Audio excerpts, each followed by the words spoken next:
What up?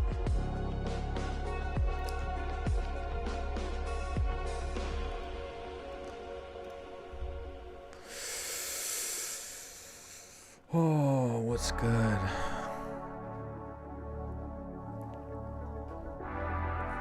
I will be yapping. There will be yapping to be had.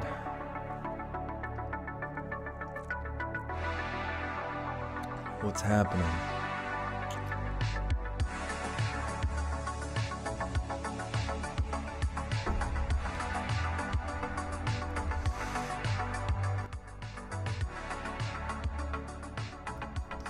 What is this?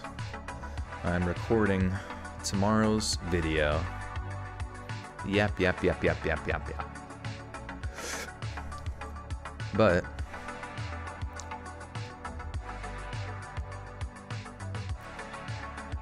first little while we're gonna chit chat and get reacquainted. Not much replaying Overwatch, listening to. Oh no, you're playing Overwatch. I'm sorry to hear that. How's it going? When did the narrations go down to 2 days a week? It was last week. This is pretty recently. Jacob, thank you for the 10. Says, hey Joel, just want to stop by and tell you you're awesome. I have a doctor's appointment tomorrow, so I'll have to cut this stream short, but I'll be back on Wednesday. Take care and stay warm. Thanks, Jacob. Have a good doctor's appointment. Am I smoking? Nah, I don't smoke. I am fasting today. I feel like it was the only way for me to, like... I don't know, I felt really good actually fasting. Like the day after, you feel fucking phenomenal. There are times in which you feel ravenously hungry during the fast, but I feel... You know, one thing I did today is I took a multivitamin at one point and like some creatine pills, and I suddenly felt like amazing. Wonder if there's calories in creatine. Probably. Maybe not though. How's lifting going? Lifting's going pretty good though. I'm just incorporating basically incorporating, so if Monday is squat, after doing my heavy squat, I'll go and do, or like my prescribed weight or whatever it might be, I'll also do deadlift, but I'll do it with bands. And then if the day after is bench, I'll do my bench, but then I'll do banded overhead press. And it's sort of like just keep everything active as the week goes on, you know. Rosa Diaz with the 22 months is hi chat. Long time no see. Big news. I passed my test and now I'm a farm tech. I can now count pills and kick some butt. Heck yeah, Rosa. Congratulations. It's amazing. That is awesome. Joel, I have an idea request from you. Could you please make plushies of you, your skull, Astro Guy, and Pradeep? I want all my favorite streamers as plushies. Yeah, I don't know if I've been like waiting to be contacted by that company, but I would be down to do the plushie thing. Seems like a fun... I feel like my avatar stuff would make for some really great ones. David De La Rosa, thank you for the 1. Tree Flesh with the 5. So hello, what's new? Been a while, Joey. Welcome back, Tree Flesh. Good to see you. We got 2 videos a week. Pokemon 77. Welcome back for 4 months. Says hello. Got a vid suggestion. Do you like war or historical horror stories? By the way, keep up the swell work. Love the videos and mind the spelling. No worries. Yeah, I do have a lot of historical stuff. I guess related to like true crime mainly, but there is a episode I did where it's like true crime in history, where it's more just like historical crazy bullshit, you know. How often do I work out? I usually go Monday through Friday.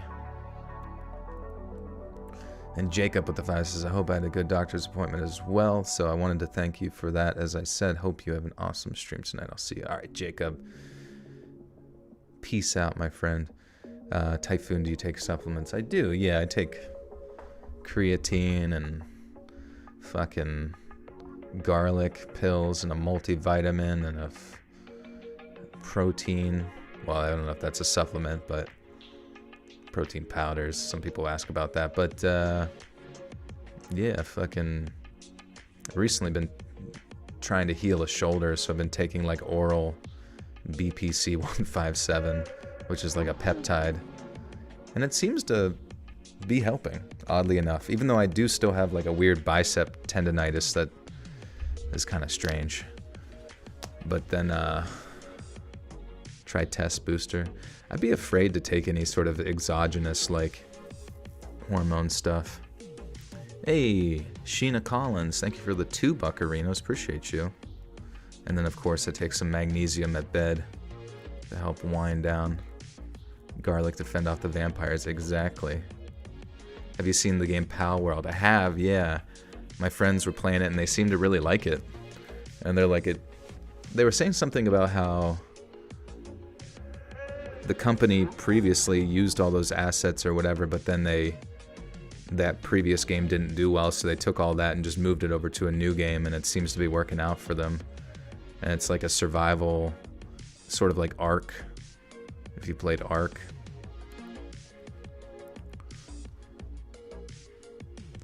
And yeah, it's just Pokemon, but with guns, I guess you could say, but I guess it's a little bit more complicated than that. The one thing I saw on Twitter was somebody saying that like they were using a lot of like AI art for like their player model or their models and stuff, which in my opinion, you know, AI is going to pull from real life inspirations, most likely actual Pokemon, because some of their Pokemon look fucking like right on point with the game, but I don't know, if Nintendo or Game Freak want to sue them for it, I feel like they don't really have much of a case, to be honest, because there's been a lot of like Pokemon-esque inspired stuff, and you would have to go through some really large rigmarole to like, you know, convince them that like AI art is theft or whatever. I don't know if that's been established in court. Favorite games you played? I really like side scrollers, honestly, like Limbo and Inside and Ori and the Blind Forest or whatever it is, and Celeste, Fez. Something about those games are just like so simple, but I just enjoy the shit out of them so much. Jesus, welcome to the Buttersock Cult. You now have access to bonus content. Thank you, thank you. Have you ever seen Paul Saldino, Carnivore MD? I think he's a great advice on perfect diet for anyone that benefits who's lifting as well. You know, I tried the carnivore diet for like a solid 2 weeks or so, and it sounds gross, but all I had was like diarrhea the whole time, and I never felt satisfied, I guess is what I'm trying to say. And even if that might be good for some, for me it just, I couldn't maintain it and be like happy. You definitely felt full eating meat, but I don't know. It was weird to think in my head like I was eating like just steaks and just meat and stuff. And in my mind, like eating like broccoli sounded like a cheat meal to me, you know? And I just wasn't really feeling it. Cacao Farmer, welcome back for 11 months. Says, hey Joel, I'm back. Haven't caught a live stream in ages. Hope you were well, dude. Almost 1 year. Also was my B-Day 2 days ago. 37. Happy B-Day, Cacao. Hope you're doing well. It has been a while. It's good to see some familiar faces popping back in. Thank you, thank you. The same guy that did the soundtrack for Ori did the soundtrack for Ark. Oh, that's cool. What's my favorite theme to narrate? This one's pretty good. But I do really like paranormal stories just because I find them fascinating.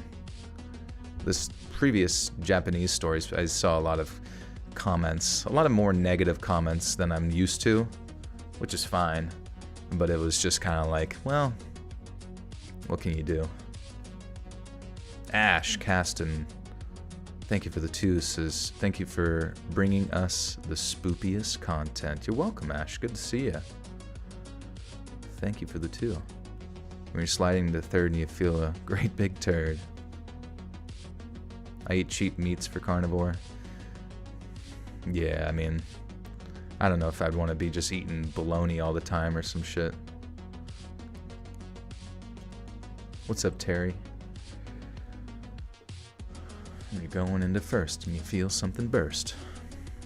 You love the Japanese Paranormal one last time. It was different. Yeah, exactly. It's like a totally different vibe, but it had a very like similar kind of presentation. Like there's something about like the folklore and sort of like mystical experience of every culture that's very unique to itself. And I don't know, find it very fascinating. About to do a homework session? Nice. Get it done. But yeah, another 7 minutes for anybody who's new. We'll kick this off. We're just chit-chatting, hanging out. Like I said, we're going to be recording some missing 411 stories from, well, these are all independently researched. It is inspired by the David Paulides guy who kind of brought the concept of missing 411, which in my mind is kind of defined by people that go missing within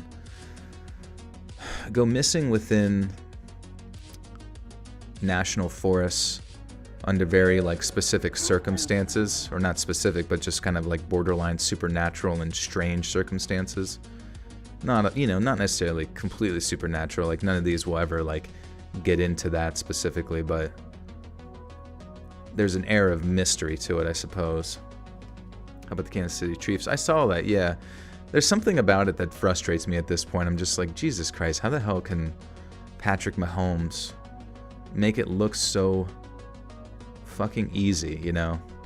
And it was also really weird at the end there, just seeing Josh Allen miss some key throws and then it's kind of like one of those things where you're like, oh, okay, they'll just kick a field goal, go into overtime, and then they miss the field goal, and then it was pretty much over at that point. It was just like, oh, okay, I guess that's it. You know, it seemed like a really shitty way to go out, you know, it kind of just came out of nowhere. Kia Rennie Warren, thank you for 36 months and 3 years. I finally got my 36-month badge. Yay, my birthday tomorrow too. Hope you are well, Joel, to everyone in the chat. Thank you, Kia. I hope I'm saying that right. It's a thank you for 36 months, my goodness. And happy birthday tomorrow. Thank you, thank you. Audrey, also, Joel, I squatted 220. Nice, that's amazing. 220 pounds? That's fucking awesome, Audrey. Holy crap. That's literally almost 2 plates. That is more than iDubbbz can squat. That's amazing. Been a while since we didn't catch a live. Definitely brought a smile on my face. Lost a friend Thursday morning at terminal stage 4 coronary rectal cancer. This live. Hey, no worries, Kristen. Good to see you. And I'm so sorry to hear about that. That's tough. Great taste in music, particularly when I know you also like reggae. Yeah, reggae rocks, dude. There's something about Jamaican music where I just like, you can listen to it at any time, any circumstance, and especially live. Like reggae live just sounds so much better. Solly, thank you for the 10. It's almost as much as Gorlock the Destroyer can eat. What's up, Big Jensen? What are you doing, doggy? He said the commonality of the missing were of German descent. Interesting. I wonder why that is. They're about partnering up with Mr. Ballin, a power couple. It would be fun. I would love to if he ever had any interest, for sure. That'd be amazing. What's up, Lori? How goes it? Sing you to sleep. Go to sleep. Go to sleep. Go to fucking sleep. Yeah. Hopefully, I don't know. I'm hoping, like, even though we're doing 2 videos a week, I hope each one just feels like a banger. And we can see some forward progress. I noticed even with, you know, we're only 2 weeks into this, really, maybe a week and a half per se, but I feel like views have been maintaining, if not going up a little bit. So that's a positive sign that I, you know, haven't tanked the channel or anything like that. Seems like YouTube is just kind of recommending older videos out, which is great. I use my 4-year-old daughter of 35 pounds to do squats. Does that count? That's fair. Throw her on the shoulders. Soon you can bicep curler. Bill should have won though. Yeah, I mean it was tough. It seemed like a pretty fair game, but I would have liked to have seen the Bills win. I kind of hope, I don't know, the fact that Detroit is winning playoff games for the first time in 32 years or something kind of blows my mind, and I sort of hope that they can make it happen. You ever gonna turn the astronaut into a VTuber avatar? You know, it's tempting. I'm just not sure if you would have to set up like cameras to like track your movements and stuff, if that's something that I'd really want to do that much. But I guess people are into that kind of shit, but I also don't know what the difference is between having a VTuber on screen and just like hearing someone's voice and personality. But really nothing ever makes sense, so. What's up, Jay? Latree would be reading like someone is about to murder, and I'm like, Animal Crossing go brr. Yeah. How's your island going? How old am I? I am 33. 33. I got accepted in the University of Michigan. I'm officially a Wolverine. Nice. See money? They just won the national championship for footy ball. I was thinking how fascinating it would be if like Harbaugh over at Michigan wins and then Harbaugh over at Baltimore wins. Freaking Ravens, bro. What is one color more expensive than another? Art and is expensive wonder. Or why is... Oh, I thought you were writing a poem there for a second. Why is one color more expensive than another? I don't know. I guess just depends on the origin of the materials that create said color. Maybe they have to get it from like some sort of deep sea creature. Well, we won our first playoff game in 32 years and had the NFC Championship for the first time since like 1991 or so, since Barry Sanders was playing. Yeah, it's crazy. You're the best at what you're doing. Keep it up. Thank you. No message. I'm doing a scary island anyway, so I have dead bodies on my island, some pentagrams here and there. That's cool. Once you're done with your channel, can you sell your astronaut as an NFT? Maybe. I don't really like even know how to even do an NFT, to be honest. Do I like hockey? I like the concept of hockey. And any game I've ever gone to, it's really intense, but I just never watch it. Am I married? I am not married, no. Oh yeah, here we go. Rock and roll. McDonald's, baby. Switch it up. Bing, bong, bing, bing. Never get married? Yeah, maybe not. I don't know. I feel like I would really have to love somebody to do that.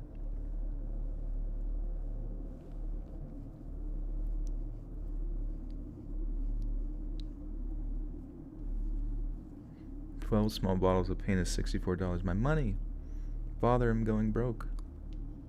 Money, please. Money. Before you start telling stories, can you rip a wet fart into the mic? 1 second. Oh, fuck. I'm married and I should have waited to go overseas and find a wife. Oh, don't let her hear that. YouTube has been suggesting 4-year-old videos of yours lately. Well, that's good, I guess. That's what I'm saying with since going to 2 videos a week, which I do appreciate. It's weird though how consistent it is, going from 3 to 2, but still getting like the same sort of views. Like it's kind of like I said before, where it sort of feels like it's like a gasket or some sort of pressure system where it's just moving pressures of your like allotted views over to a different area. Why it's so consistent, I have no clue, but I'm thankful for it.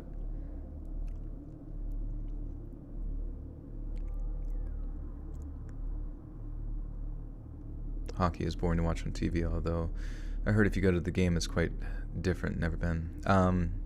Yeah, I mean, in person, it's like there's just a different atmosphere to it. Like, and especially whenever they get, you know, you just feel the impact of them bashing into each other throughout the whole fucking thing. And honestly, for as cold as it is and as rough as the game is, I'm like, no wonder they fucking fight. That shit would piss me off. How does hockey work? It's the only sport I've never figured out. Yeah, I mean, I guess it's just basically like soccer with a stick and puck.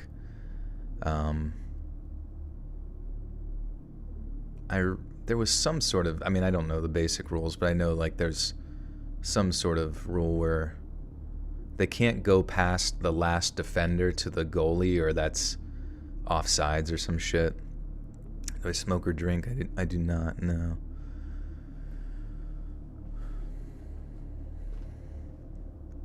You submitted the story about the plane. Did you do research over it? I don't think so.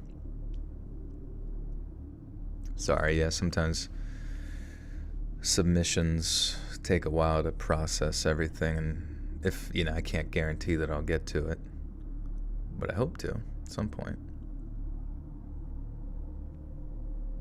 Hey, Think Man with the 5 says, please more ghost paranormal stories. Absolutely, yeah, I'm hoping to do it at least once a month for sure. It's definitely one of my favorite topics that I want to maintain on the channel. Alright guys, but yeah, tonight we got different disappearances within Leod National Parks. And it should be quite interesting. We got 5 stories in total.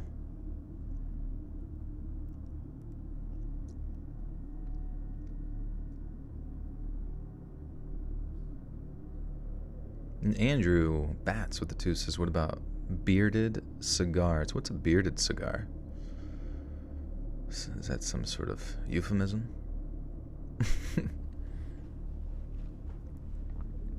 Finally finished watching all of your videos twice.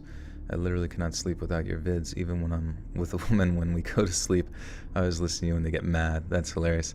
Well, who knows? Maybe you can condition their sleeping patterns to eventually be addicted to Let's Read. But I appreciate that. Every video, that's like 1,000 videos.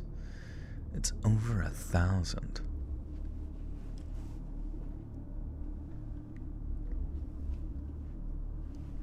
Yo, Coag, how are you doing? Guys, go, if you like dark ambient, well actually I guess Coag does a myriad of amazing soundscapes and concepts musically, but be sure to go subscribe to them. They are in the chat right now, and they helped me a lot in the past with, you know, copyright free sort of dark ambient stuff for videos in the past. So I always really appreciate that.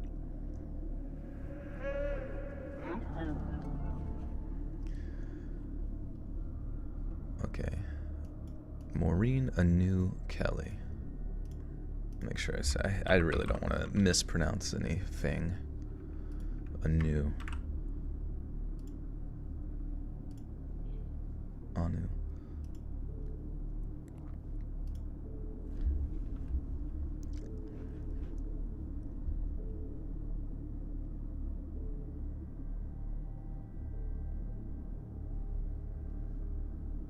Maureen Anu Kelly was born on September 26th of 1993 and was raised by a single mother named Mapuana. Oh. Mapuana, alright.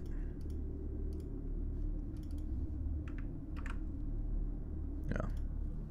Guess I'll have to guesstimate on that one.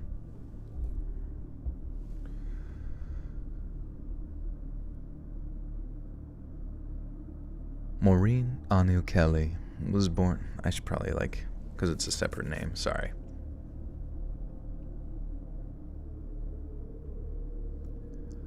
Maureen Anu Kelly was born on September 26th of 1993 and was raised by a single mother named Mapuana in Spokane, Washington. Following her graduation from Lewis and Clark High School, she listed her occupation on Facebook as Guru, that's spreading the love, but told friends she aspired to become a singer-songwriter. Owing to her heritage as a Pacific Islander, Maureen's instrument of choice was the ukulele, and she often posted videos of intimate bedroom performances on the video streaming site YouTube. Maureen's half-sister, Cherry Kapu, later described her as a very laid-back, carefree girl, and mentioned how in June of 2013, 19-year-old Maureen had called her to request a favor. She called me before she left, saying she was going camping with friends and asked if she could borrow some of my camping gear. Sherry. Fuck. Did I say Sherry or Cherry? I fucking forget. Sherry, right? I feel like I have to go back. Anybody remember? It was like a paragraph ago.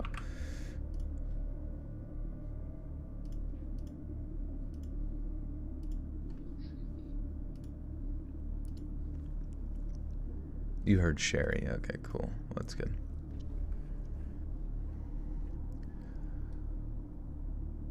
She called me before she left, saying she was going camping with friends and asked if she could borrow some of my camping gear, Sherry said. She was excited about going and told me she loved me. And that was totally normal for her. She was a very affectionate person.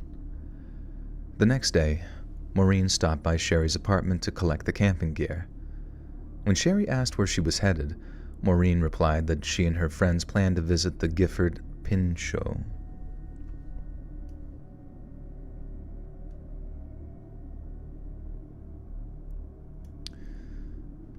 Gifford Pinchot. I don't know how to say this. Ooga booga. Gifford. Oh, there it is. Sick. Oh, Gifford Pinchot. Sick.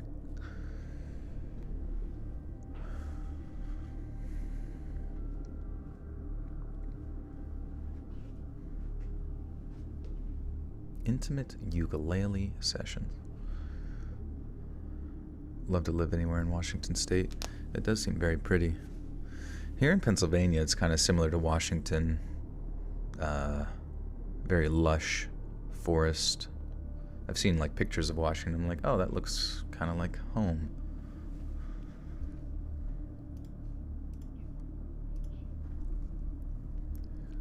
When Sherry asked where she was headed, Maureen replied that she and her friends planned to visit the Gifford Pinchot National Forest. The reply surprised Sherry. Maureen was very much an admirer of Mother Nature, but she was not an experienced camper. She had previously expressed a desire to spend a prolonged period living outdoors, but had never been suited to the realities of wilderness living. I asked her, why now? Sherry later said, and Maureen told me that she wanted to go on a spiritual quest, and that really concerned me. As she departed, Sherry waved Maureen off after wishing her the very best of luck, but little did she know, it was the last time they'd ever see each other. Located around 3 hours' drive southeast of Seattle, the Gifford Pinchot, I forget it. I forgot. Gifford Pinchot. There's a Gifford Pinchot campground here in Pennsylvania. Oh, okay. Washington, D.C., no. No, thank you.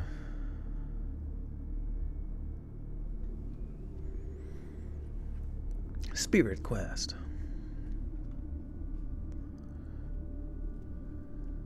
Located around 3 hours' drive southeast of Seattle, the Gifford How do I forget it within like 3 seconds?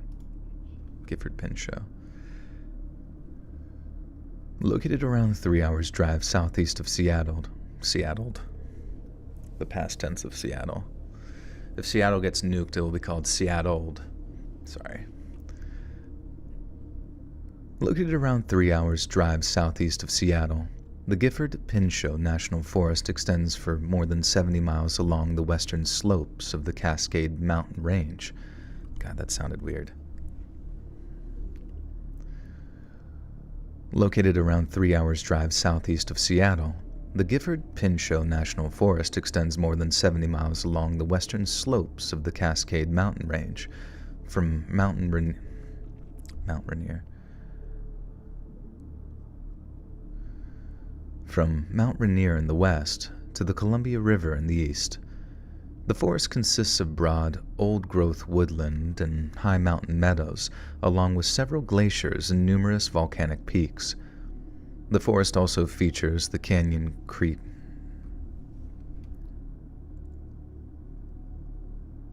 I keep saying it wrong.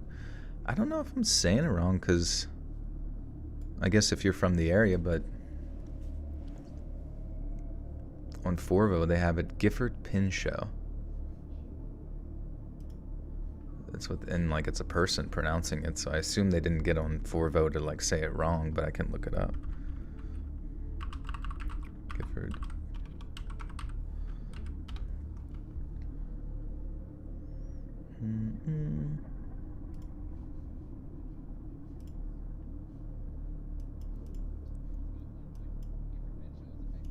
Yeah, the first video I clicked on from voiceover trail reviews, he says the Gifford Pin Show.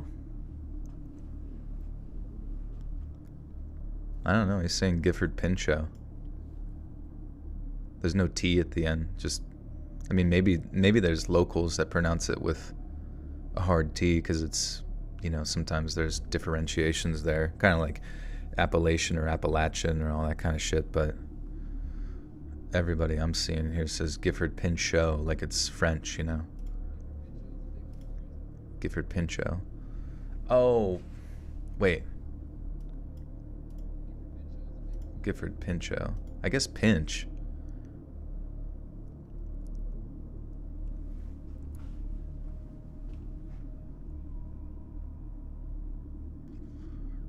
But I'm not sure about the T at the end. If there's like I don't think there's a hard T. But yeah, the pinch. Thank you for bringing it to my attention there.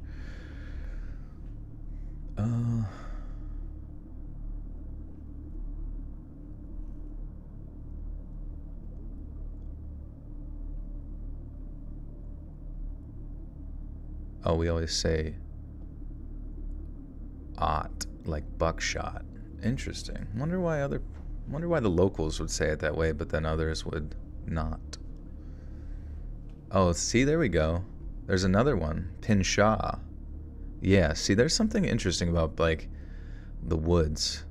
Is like people always have like 3 or 4 different ways to say it.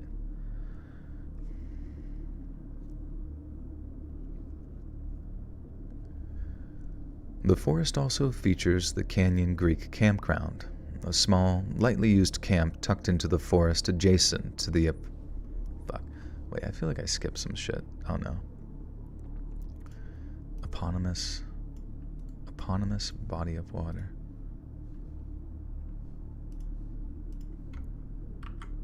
Shite. Hippopotamus. You would pronounce O-O-T in French word unless it ends with O-T-T-E. You wouldn't pronounce O in French. It's spelled P-I-N-C-H-O-T. And it sounds like they're saying the pinch part, but then finishing it with O, so Pincho.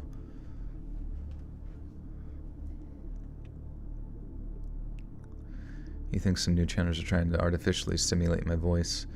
Yeah, which channels would that be, do you think? It will really suck when we get to that point, because I see people try to steal my content.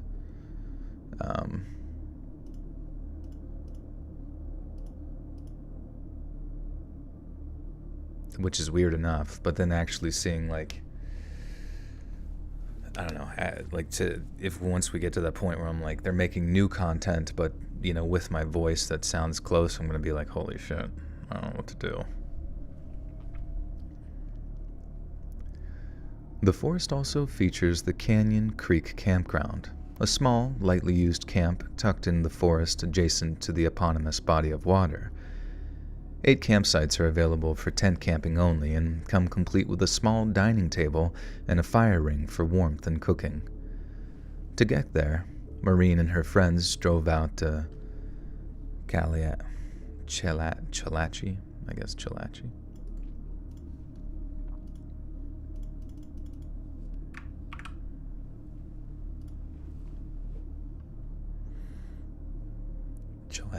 Chalachi. Where's Boop at? Boop, do you know how to say Chalachi?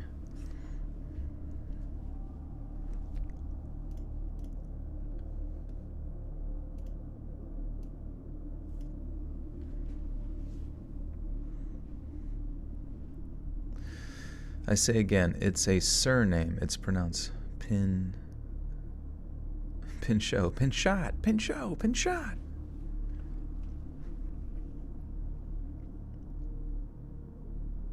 I mean, because it sounds like the other person with the Trails video is saying Pinchot as well. Or at least if they're saying pinch, it's very quick, like Pinchot, like it just blends into itself. The Gifford Pinchot? Here, let me just let you guys listen to it. Ready? 3, 2, 1. The Gifford Pinchot is a big forest. There you go. The Gifford Pinchot is a big forest. The Gifford Pinchot is a big forest. Is it? The Gifford Pinchot is a big forest. Oh, cool.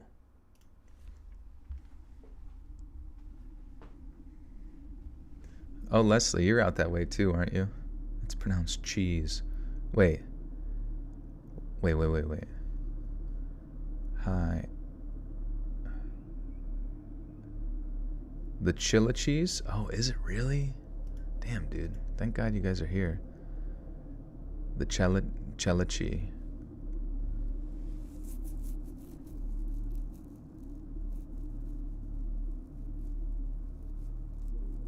Where are you? I don't know, dude. You were saying pin shoot, so I'm just assuming you're from that location. Because it sounds like there's a big contention on how to say it. The Chilla cheese. Is it really? Drove out to... Damn. Chilla cheese. The Chilla... Oh, but you assume you don't say it like Chilla cheese, right? You say Chilla cheese? Because that sounds more like Native American kind of... Or like at least conventional pronunciations of like places that are named after their tribes and stuff.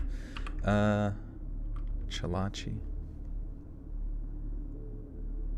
Prairie. Start the whole thing over. The chili cheese fries. I'm sure somebody had to. The whole mountain is just a big thing of chili. That'd be amazing.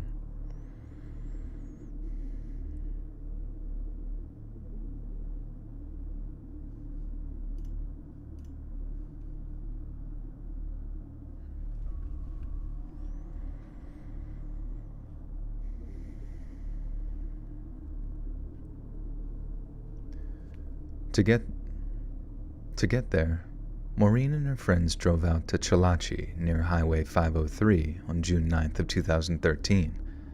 From there, they traveled east on Road 54, then turned down a series of small back roads until they reached Canyon Creek.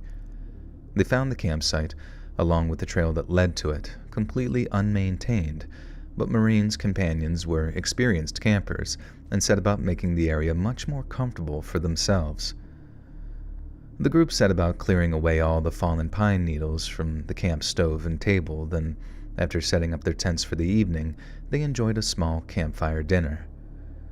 Yet following their meal, the group noticed that Maureen's behavior took a turn for the bizarre. I feel like that should have. That's fuck.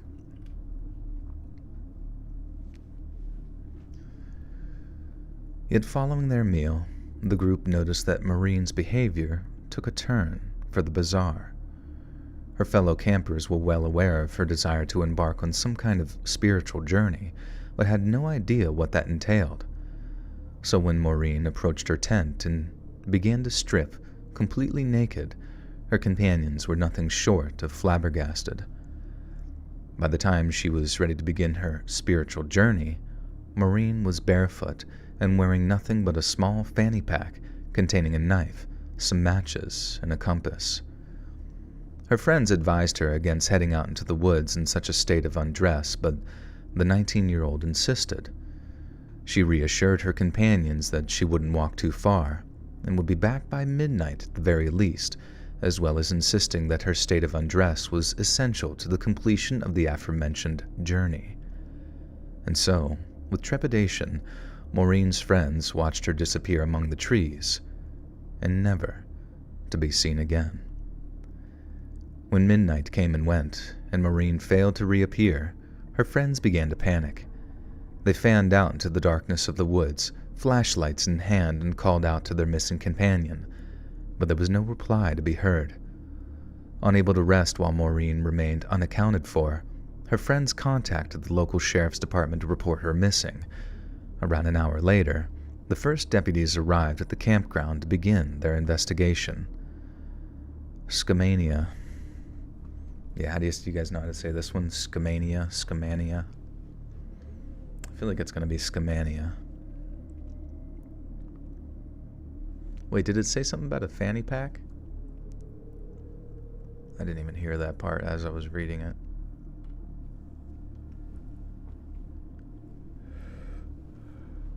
Let's read tattoo would be awesome. Yeah, somebody got the Valentine's Day merch design as a tattoo on their arm, their forearm, years and years ago, and I always thought that was pretty amazing. I think that was one of those moments where I'm like, huh, I guess I'm somewhat culturally significant. Skyway Mania? Oh. Scamania. Oh, okay, sick. Scamania.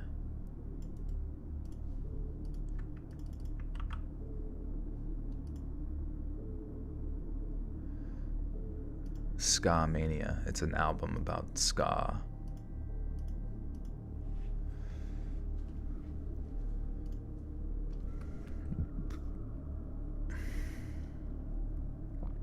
Wait, is it actually Ska Mania?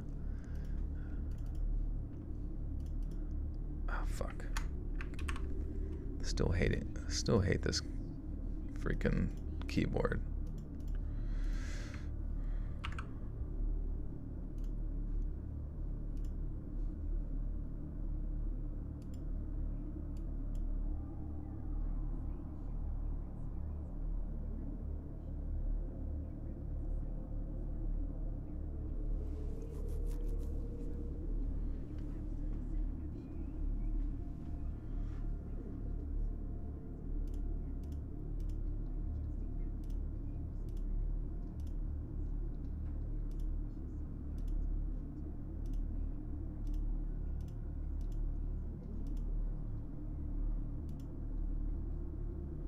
Scamania. Okay, so it's quick.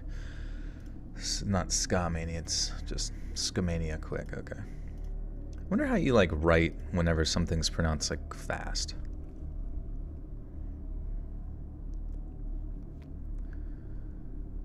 Skamania County Under Sheriff Dave Cox later recalled this interaction with unease. Maureen's friends told us that she talked about doing this spiritual quest thing for quite some time, he said. Apparently, she felt it was something she needed to do. Cox said his deputies told the teenagers to be brutally honest with them before asking if Maureen had been under the influence of drugs or alcohol at the time of her disappearance. Each vehemently denied any kind of drug or alcohol use, and according to Dave Cox, their position seemed more than plausible. They could have quite easily tidied up the campsite prior to the deputies' appearance, but upon their arrival, the teenagers seemed alert and focused, with deputies observing no evidence of drug or alcohol consumption at the campsite. Within just a few short hours, Under Sheriff Cox was helping orchestrate one of the largest search and rescue efforts Skamania County had ever seen. But right away, the prognosis was grim. The area that Maureen had ventured into, almost completely nude, with nightfall rapidly approaching, is one of the steepest and most hazardous in the entire region. Sharon Ward, a representative of the Pacific Crest Search Dogs Association, personally participated in the search and rescue effort. The area Maureen walked off into was amazing.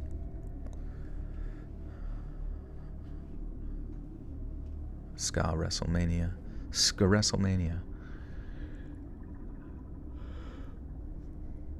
The area Maureen walked off into was amazingly steep. It's called Canyon Creek for a reason, Sharon said. How she got down there is a mystery, but then climbing up again in her bare feet, that had to be tough going.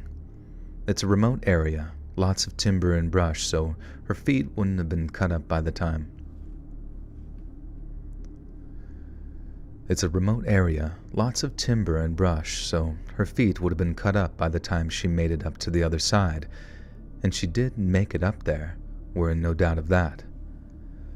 A total of 75 professional and volunteer rescue workers combed the woods around Canyon Creek for 5 whole days. They did so in shifts, employing a multitude of search and rescue techniques over an area of 4 square miles. But by far the most effective asset at their disposal was the team of dedicated tracker dogs. After honing in on Maureen's scent, the dogs traversed the entirety of Canyon Creek, then headed north into the woods towards a pathway known as Forest Road Number 54. Expert trackers followed close behind and quickly detected a series of human footprints in the soft dirt. Investigators were in no doubt that these belonged to Maureen, but after following them north towards the service road, the footprints suddenly and inexplicably disappeared. Investigators then looked to the tracker dogs to continue marking out the trail, but they simply wandered among the trees for a while before returning to follow the scent trail in reverse. For those present, it must have made for an extremely chilling moment. For all intent and purpose, they were standing in the place where Maureen Kelly had simply ceased to exist. It was a truly baffling turn of events, but the search teams followed standard operating procedure and spent the next 4 days using Maureen's last known location as the focal point for their operation. Rescue workers combed the area around road number 54, carefully searching for any new tracks or scent trails, but as the days went by, the weather grew worse and worse. Thick clouds cover blowing thick clouds. Oh man, it's fucking cold. 1 second. I'm gonna put on gloves.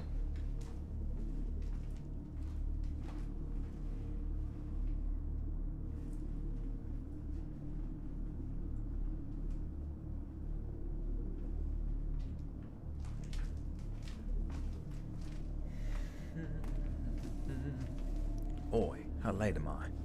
Quite late. Fuck, are these gloves wet?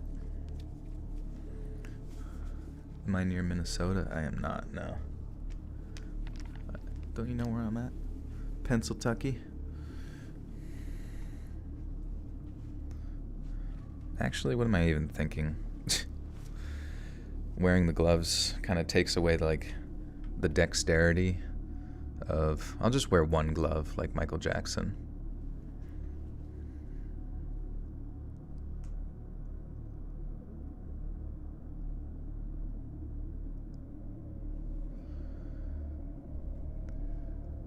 Thick cloud cover prevented helicopter teams from circling the area, while heavy rain impeded the ground team's ability to conduct a proper search. A person could literally walk right on top of somebody and never know it, one volunteer later said. Then if they were rolled over a log or something, forget about it. We'd have to dig up the whole forest to find them. By June 15th, just less than a week after she'd initially disappeared, Maureen's loved ones began to consider the possibility that the search teams were no longer looking for a live person. Despite the weather on the day of her disappearance being relatively mild, nighttime temperatures would have quite possibly dipped into the 40s. Then, coupled with some light rain, Maureen could have found herself developing hypothermia at an alarming and unexpected rate. This theory became increasingly popular following the rescue effort's conclusion, which came at 6 p.m. on June 15th of 2013. Skamania County Sheriff personally promised Maureen's mother that the investigation would continue and that no matter how tragic her daughter's end, her remains would be brought home. Professionals and volunteers alike continued the search area surrounding Service Road 54, albeit on a much slower and ad hoc basis. But as the months went by, something very chilling became evident. Given that the prevailing theory was that Maureen had fallen victim to the elements, it stood reason that it was only a matter of time before her body, or what remained of it, was recovered. Yet time after time, both professional and amateur search teams headed out into the woods and came back empty-handed. Some posited that Maureen's remains had been set upon by hungry scavengers, and that they could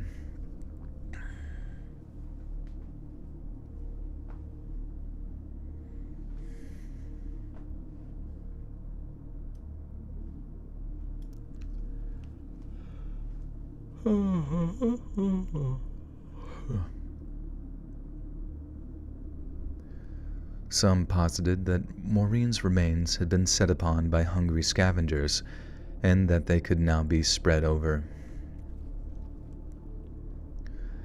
And that they now could be spread out. Why does that sound so weird? And that they could now...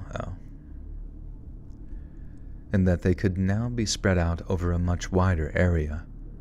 But if that were the case, surely one of the many search and rescue teams would have reported such a discovery. Not even animal bone was... Cock and balls. Not even an animal bone was isolated and analyzed as possibly belonging to Maureen, which leads us to believe that her fate may well have been very different from those suggested by search and rescue experts. Last June marked the 10-year anniversary of Maureen's mysterious disappearance, and as frustrating as it is, an entire decade has brought us no closer to understanding what truly happened to her. Yet perhaps the best insight into her ultimate fate can be found in a Facebook status that she posted on June 6th of 2013, just 3 days before she wandered off into the woods with not a stitch of clothing on her. "Happiness," she wrote, "is something that cannot be found." Damn. I guess that's it. Rest in peace, Maureen, wherever you are.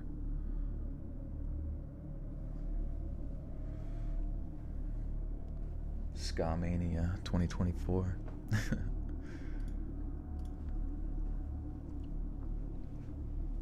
Green Day's new album? Nice. They got the band back together.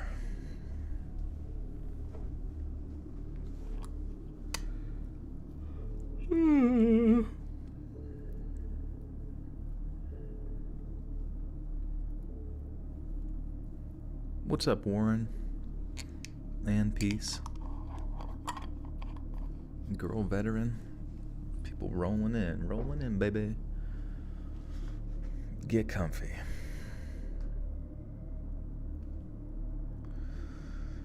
Do do do do do do do.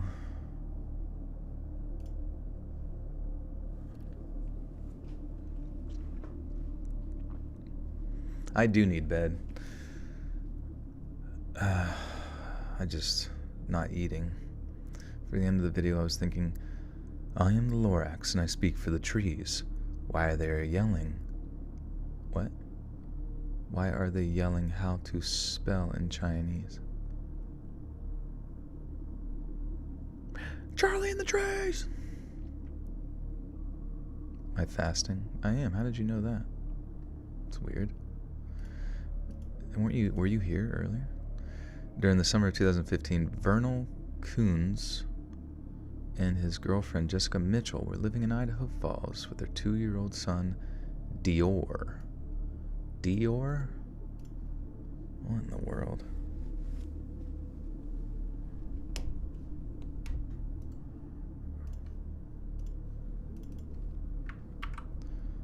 Dior.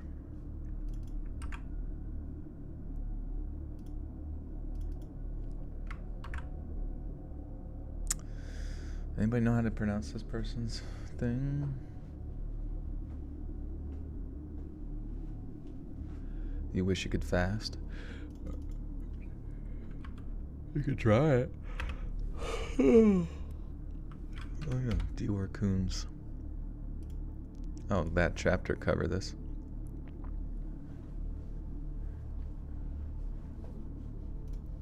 Here, we'll listen to him. I'll let you guys listen to it. We're good people. We love our son. We've done everything we can. People say we'd move mountains, we'd do this, we'd do that. You've never been in our situation. You don't know what it's like. Hey you, and welcome. My name is Mike, and in this video right here, we're gonna take a look into the mysterious disappearance of Dior Kunz Jr. I very briefly covered this case in a Missing 411 video I did a while back. In that video, Dior Kunz. He says Kunz, but I feel like Kunz. Martin Kunz. Kunz. Oh, Kunz. Interesting. Hinz und Kunz. Kunz. Martin Kunz. Kunz. Is it really Kunz?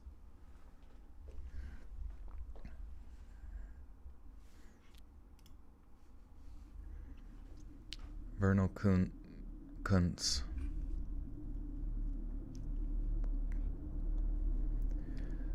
During the summer of 2015, Vernal Kunz and his girlfriend Jessica Mitchell were living in Idaho Falls with their 2-year-old son, Dior.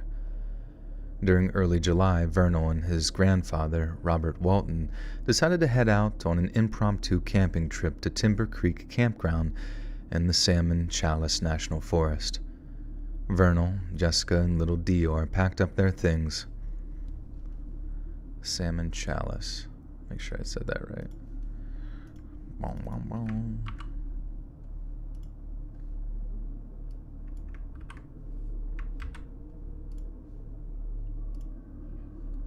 Chally. Oh, salmon chally, maybe?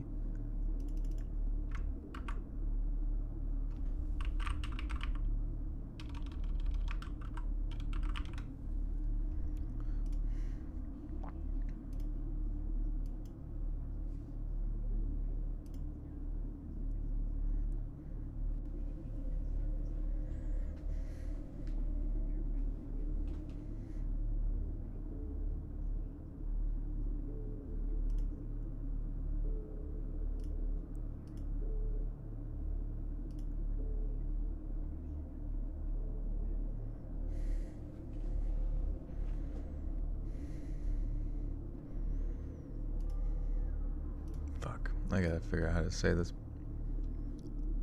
Bigfoot spotted twice, same hunting trip. No.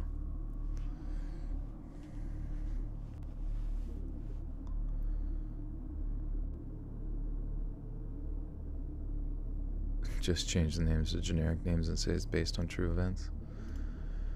I don't think I can do that, my dog.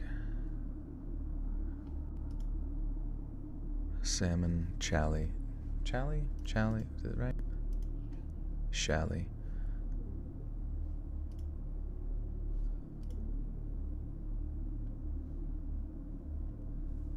Anybody? Well, I mean, it wouldn't make any sense if you just said based on, because it's it's like written like a documentary, so if everybody, it grammatically wouldn't make any sense either. Anybody from this area know what the chally?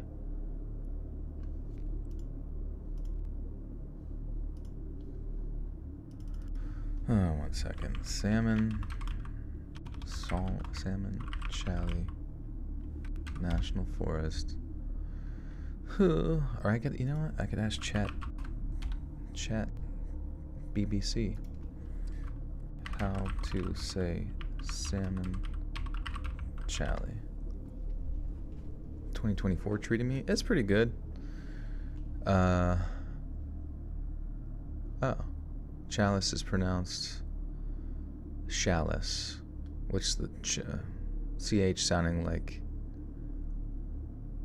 sh and shoe, and the a sounding like a and cat. Oh, chalice. All right, I guess it isn't chally. I thought it was like silent.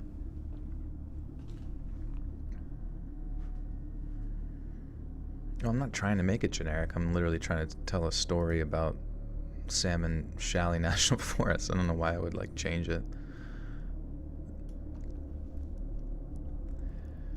During early July, Vernal and his grandfather, Robert Walton, decided to head out on an impromptu camping trip to Timber Creek Campground in the Salmon Chally National Forest. Or Chalice, Jesus Christ. Like I forgot as I was doing it. During early July, Vernal and his grandfather, Robert Walton, decided to head out on an impromptu camping trip to Timber Creek Campground in the Salmon Chalice. I'm like, my brain's dying. Salmon Chalice.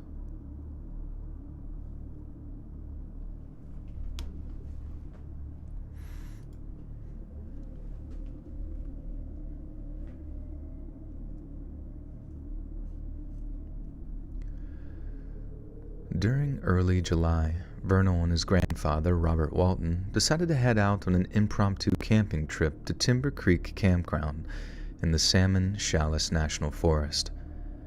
Vernal, Jessica, and little Dior packed up their things, loaded them into Robert's truck, and then were joined by one of the latter's fishing buddies, Isaac Reinwand.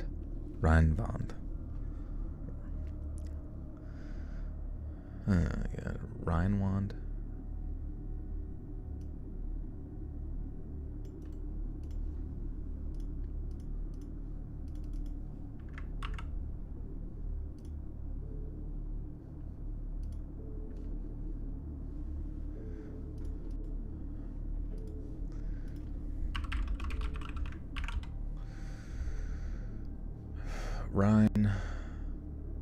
Wand. Okay, sweet.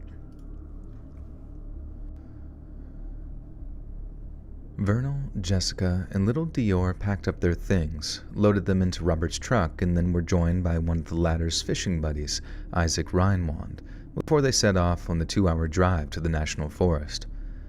Aside from a quick stop at a convenience store along the way, Dior and his family made the journey in good time and arrived at the campground on the evening of July 9th, 2015. The group set up their tents, lit a campfire, ate some dinner, and then got an early night. The following morning, the group was relaxing around the campground when Vernal's girlfriend approached his grandfather to ask a favor. Jessica explained to Robert that she and her boyfriend needed to talk in private, then asked if he'd watch little Dior for the duration. Robert agreed before Jessica walked off with Vernal to have their private conversation. Around a half hour later, the couple returned, but to their horror, 2-year-old Dior was nowhere to be seen. Both Vernal and Jessica each contacted emergency services. Dude, I forgot how we say Dior. What the fuck? Dior, okay.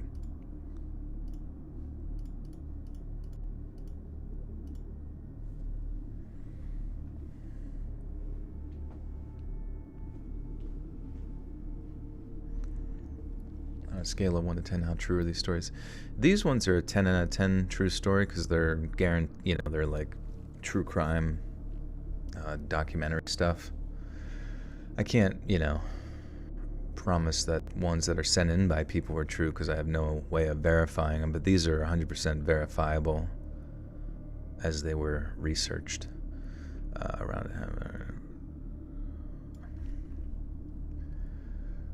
Around a half hour later, the couple returned, but to their horror, 2-year-old Dior was nowhere to be seen.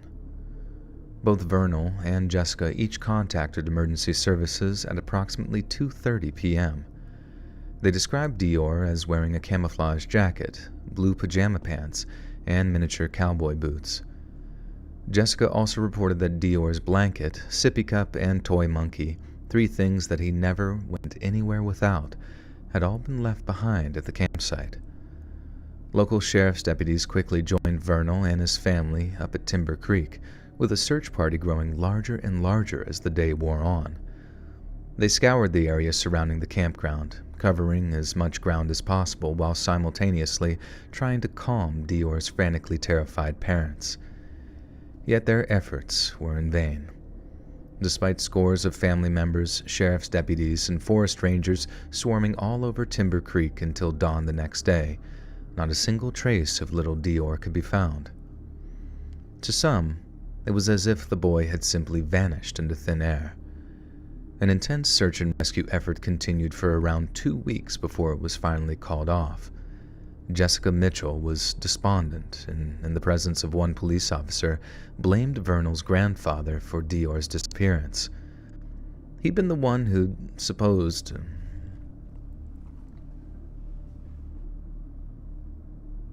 He'd been the one who'd supposed to have.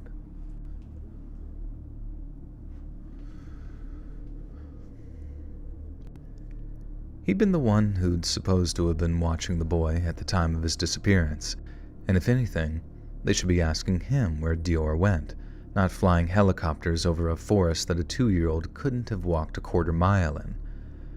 However, when confronted with this assertion by police, Robert claimed to have no idea what Jessica was talking about. She hadn't approached him before leaving the campsite. She hadn't asked him to watch Dior. She'd simply walked off with Vernal to avoid a public argument, leaving the boy almost completely unattended. Isaac Reinwand, on the other hand,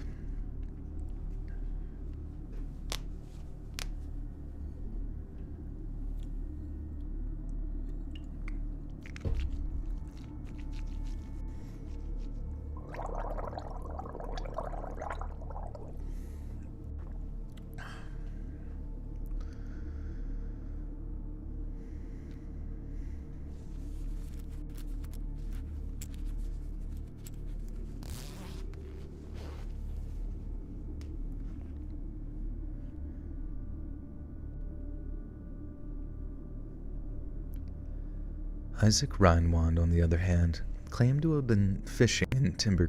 Damn, man. Isaac Reinwand, on the other hand, claimed to have been fishing in Timber Creek at the time of Dior vanishing, but mentioned that he'd spotted him wandering near a small stream around half an hour prior to his disappearance. As the investigation continued, all but one of the party gradually changed their stories. Dior's great-grandfather, Robert Walton, who'd said that he hadn't seen the boy prior to his disappearance, claimed that he too had spotted the boy wandering by the stream.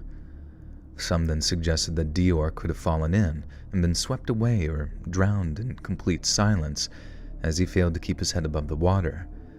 Yet both Robert and his friend Isaac claimed that this was impossible. If the stream had been deep enough to present a danger to a 2-year-old, there's been no...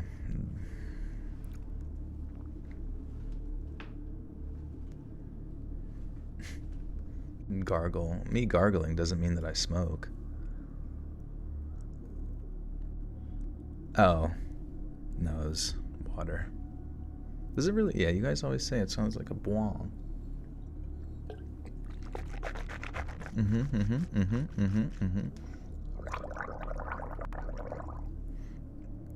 It would be really funny though, just like casually just hitting a huge bong. You don't hear the, you know, like the of like the lighter or whatever. Imagine if I was one of those people that did like dabs, so I was like lighting up a fucking blowtorch to smoke. That would be psychotic. Just in the middle of reading about some poor boy going missing, I'm like, hold on.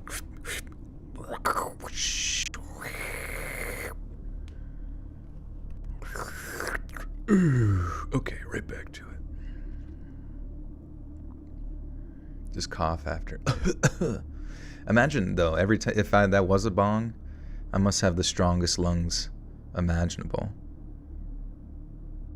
to never even cough even a little bit. Missing 420 stories, holy shit.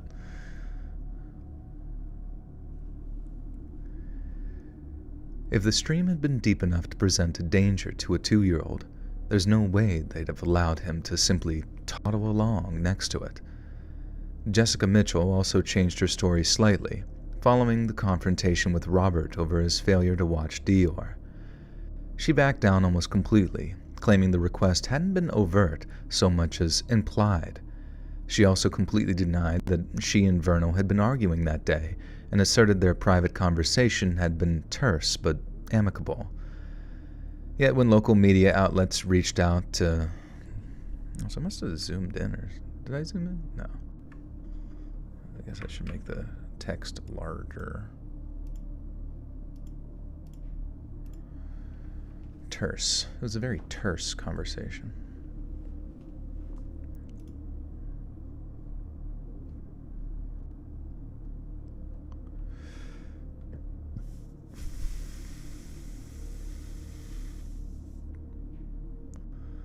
Mom and Dad are being less than true. Oh.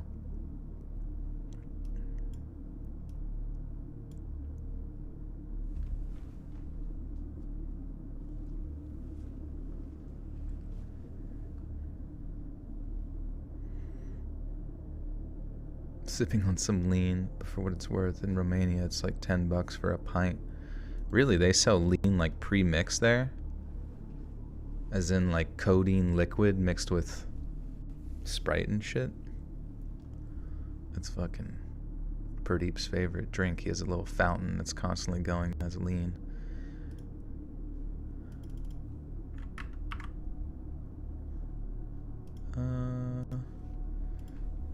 How do you say... I assume it's just Lemmy. Lemhi. Oh, Lemhi. It's very depending on the region and accent. However, in English, it's often pronounced as... Parts rhymes with gem, and the high part sounds like high. Lemhi.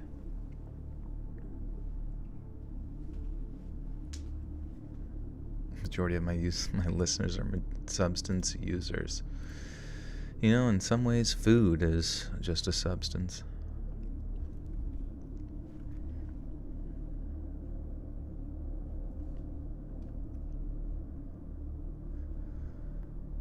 Yet when local media outlets reached out to Lemhi County Sheriff Lynn Bowerman, he told a very different story, and it was the one that set the general public aflame with speculation.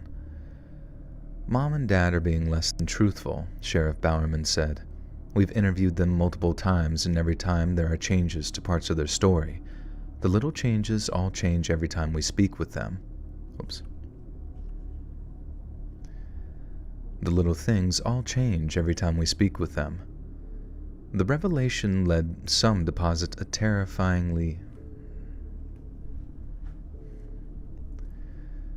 The revelation led some to posit a truly terrifying proposition, that Vernal Kuntz and Jessica Mitchell were involved in the disappearance of their one... Jesus Christ. My brain is... I don't feel foggy, but like I'm not hitting it tonight. I'm a substance and I'm being abused. And I need cash now. The revelation led some to posit a truly terrifying proposition, that Vernal Kuntz and Jessica Mitchell were involved in the disappearance of their own 2-year-old son. Finally, in January of 2016, the Lemhi County Sheriff's Office named Vernal and Jessica as their 2 prime suspects in the disappearance of little Dior. This followed a private investigation by renowned professional sleuth Philip Klein, who publicly announced that he too believed the boy's parents were somehow involved. Klein stated that not only were the parents' stories chillingly suspicious, but that Vernal had failed a total of 5 polygraph tests which questioned his sequence of events. Jessica underwent the exact same number of tests. She failed 4 of them. In my 26 years, I've never heard of a person failing that bad, Klein said, and personally, I think someone knows where the body is. Although the charges against Vernal and Jessica were eventually dropped, subsequent developments did not paint them in a favorable light. Not long before the charges were dropped, the couple were evicted from their home after failing to keep up with rental payments. When they moved out, Philip Klein asked the owner of the property for permission to search it, permission which was granted towards the end of 2016. Klein must have spent a great deal of time searching the home, as he was spotted entering and exiting the property for months. Then, in early 2017, he released an online statement detailing the conclusion of his findings. Firstly, Klein shocked his followers by declaring that during a search of the couple's former home, he had recovered a child-sized camouflage jacket.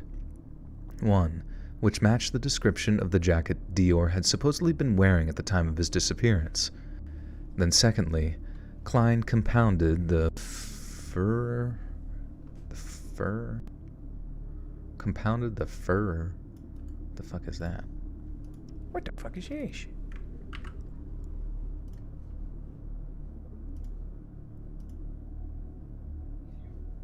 Furor. What is...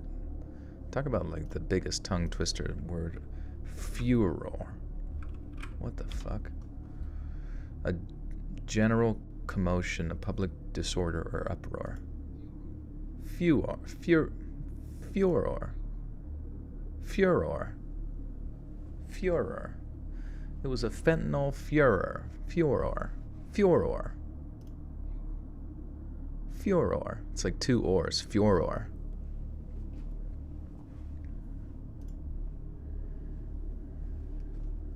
I'm going to use a different word than furor. I don't think anybody knows what the fuck the word furor even means. Craze. Cult. Rage. Uproar. Wait, that's already been used.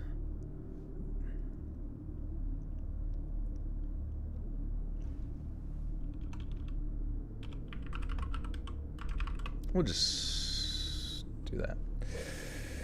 Kate with the 5 says, haven't been in live in a while, but happy to catch this one. Thanks for always making my night, Joel. Hope you're keeping well. Thank you, Kate. Good to see you. K8. Yeah, the more you say it, the less it sounds normal.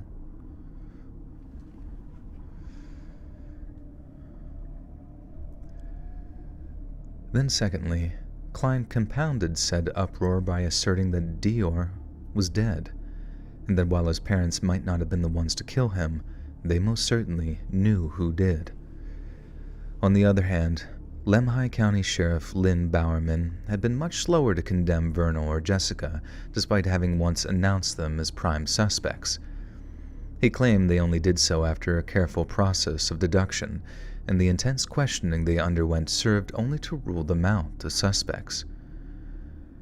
Bowerman also claimed that he put no stock in the discovery of the camouflage jacket, saying that he wouldn't be surprised if a little boy like Dior owned 3 or 4 tiny camo jackets, seeing as his paternal role models were such avid outdoorsmen.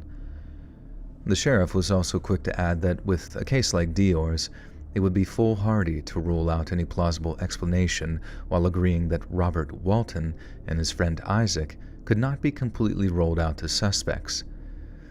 I had personally placed the parents higher on my list of suspects, Sheriff Bowerman said, but even then, I'm not 100% sure. Robert would pass away in 2019, having never learned the fate of his missing great-grandson. Isaac Reinwand took part in a series of media interviews in the years that followed, making repeated claims that he had nothing to do with Dior's disappearance. Vernal Kuntz and Jessica Mitchell separated in late 2016, not long after their eviction, and Mitchell had since remarried. Both have denied any direct or intentional involvement in their son's disappearance, and claim to share the belief that Dior is still alive somewhere, since his remains have never been recovered. Okay, Pradeep's taking a shit, so let's wait that out. He's got to his way to the bottom of the poop pile.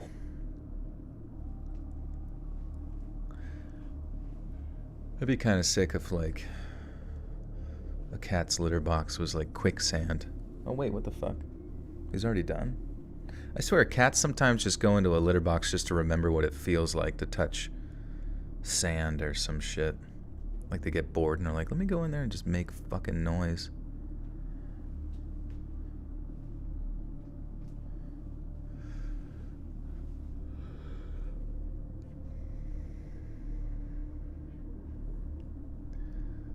Both had... I've listened to your videos or podcasts every day for the past couple of years, but this is the first time joining the live and hearing you talk about it. No, it's hilarious. Yeah, good to see you, Brian. How are you doing? Thank you for your continued listenership. Appreciate you. It's going to be in the 50s on Wednesday after it was like 10 over the weekend. I know, dude. It's going to be like we're going to get melted snow again, and there's going to be more flooding, I feel like. One of your wife's cats hates the litter box. Yeah, apparently you're supposed to have like 2 or 3 if you have multiple cats, because if you have multiple cats, you have to have at least one more than how many cats there are, so they have like options on where to go. Because if they smell like piss or whatever of like other cats and shit, they get like territorial, or you know what I mean. Your cat always has to go right after you clean it out. He's like, oh, perfect timing. I got a big dookie waiting in my asshole for you.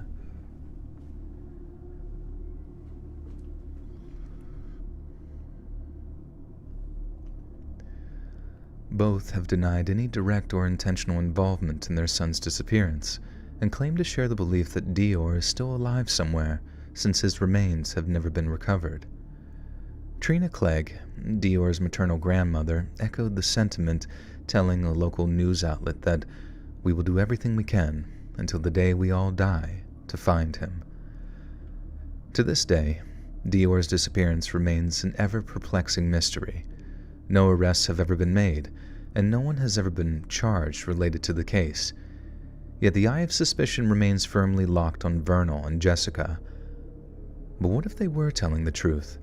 And what if the slight inconsistencies in their story are simply the manifestations of a feverish and all-consuming anxiety? After all, the only thing that would be more concerning than inconsistent accounts would be if every member of the party gave the same robotic recitation?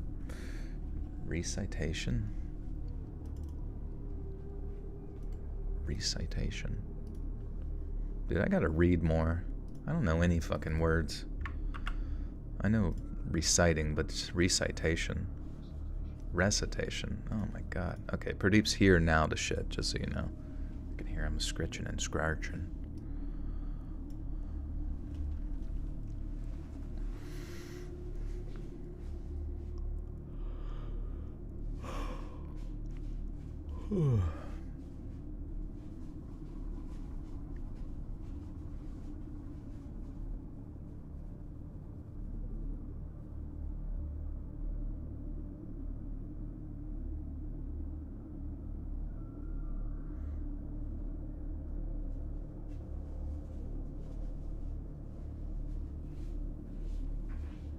I swear Pradeep's in there just like trying to dig up old shit.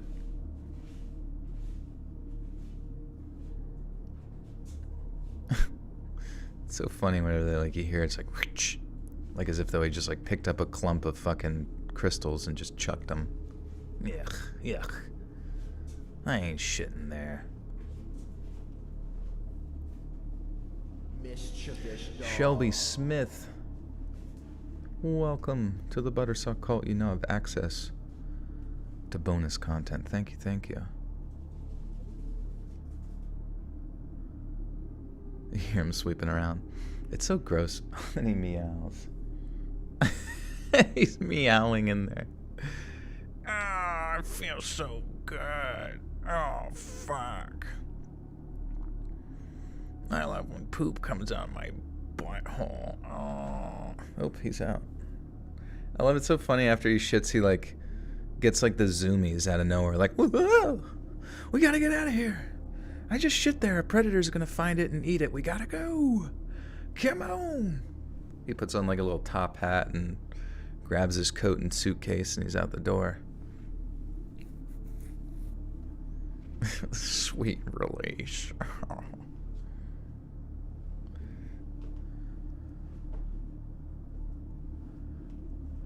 I should write my own series and narrate. I should, honestly, now that I have more time to kind of like creative juices flying in my free time without as many videos. I should get back into writing, honestly.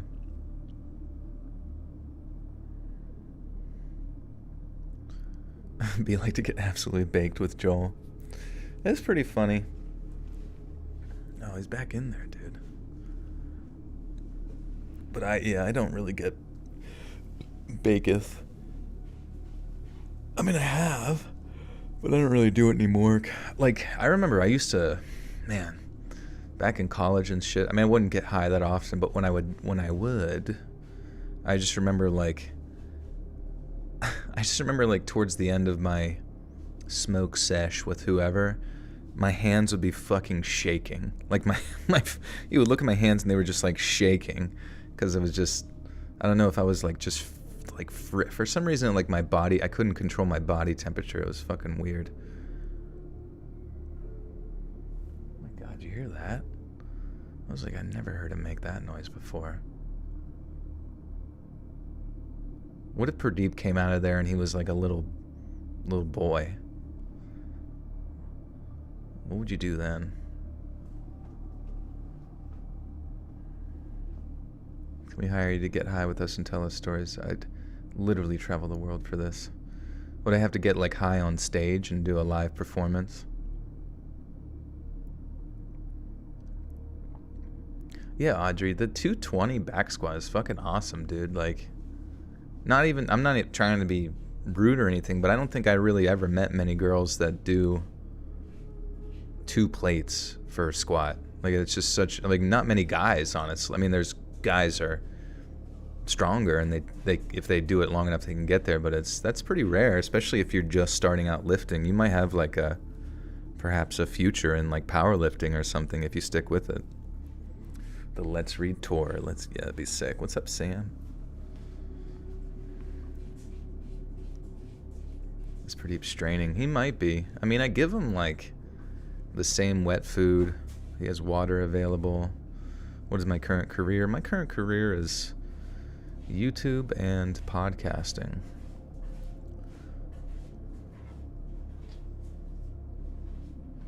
Yeah, it is real. Your body temp goes down along with your blood pressure when you smoke a lot. Okay, that makes sense. I sound like Beavis and Butthead, plus a little visual I get in my head when you talk about pretty. Oh, freaking TV for my bum. Shitting in the fucking freaking box. Oh, yeah. Taking a dookie.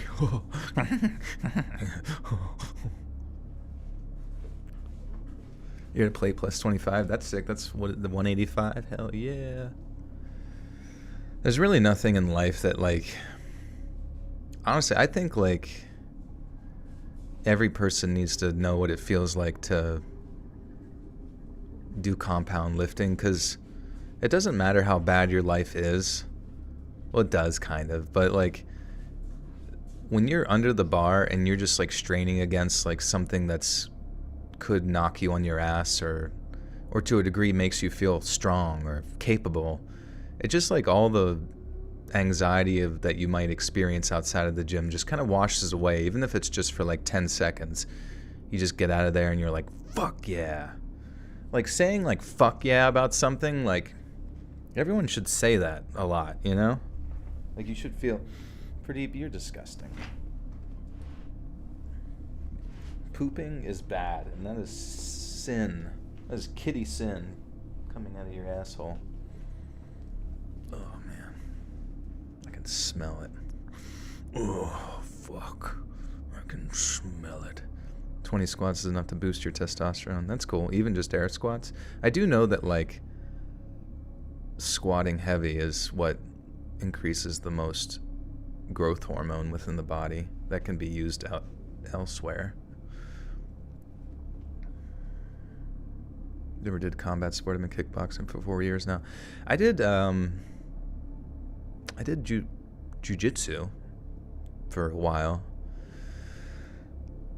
but it eventually got to the point where I was like lifting and going to jiu-jitsu, and I just like didn't have the energy or the time to do both.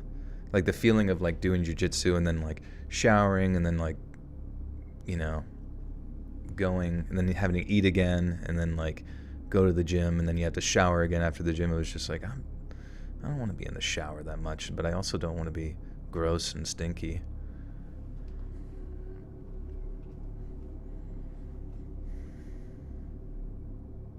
We do 30 squats, 20 push-ups, 30 leg lifts times 3 sets. Easy and effective. Nice, that's cool. Orthodox jiu-jitsu, yeah. Digging tunnels. That was our workout. Monitor my bowel movements. I always do. Keep a close eye on my asshole. After all, the only thing that would be more concerning than inconsistent accounts would be if every member of the party gave the same robotic recitation.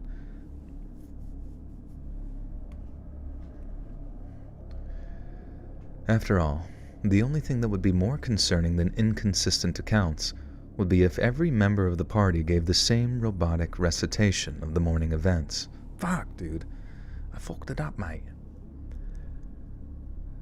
After all, the only thing that would be more concerning than inconsistent accounts would be if every member of the party gave the same robotic recitation of the morning's events.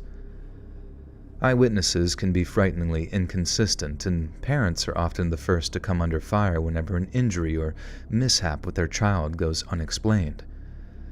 But such incidences of serious parent-on-child violence are extremely rare, and when they do occur, most occur inside the family home. It makes perfect sense that Dior's parents would organize a spur-of-the-moment camping trip if they had sinister intentions, and it wouldn't be the first time someone has used a last-minute camping... Fox Truba, welcome back for 8 months. Has been a horror minute, but I've been lurking. Hope you're well, Joe. Thank you, Fox. Good to see you. It has been a horror minute. 1 metric horror minute.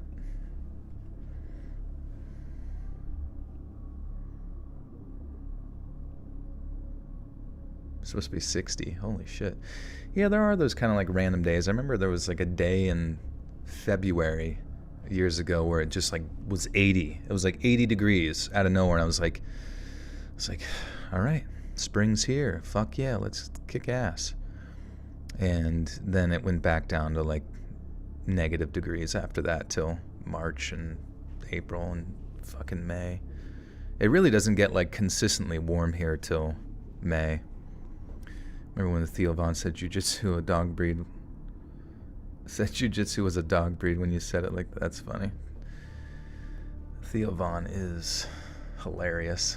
I watched him. He had Shane Gillis on his podcast recently, and Shane's from Pennsylvania, which is awesome.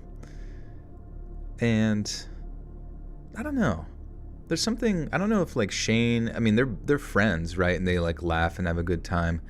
But there's sometimes where it seems like Shane doesn't like to get his, like, he thinks of goofy things, but his presentation, or at least the position in which he takes within a conversation, he's never the quote-unquote goofy one, you know? It seems like he takes the position of like, what? You serious, dude? Like, what? Like, what? What does that mean? Like, what? What does that even like mean, dude? You're crazy. You're wild, dude. The fuck? Like, Theo Von's kind of like, okay, like, say, maybe like a couple of like midgets. You get like a couple of like little folk, and they walk up to you and they're like, hey, I'm gonna pull your pants down. You're like, stay away from me, dude. They're like, we don't care. That's what we do. We get paid to come around and pants people. Rip them down. Tear them off. Get a look at that pale buttock, so to speak.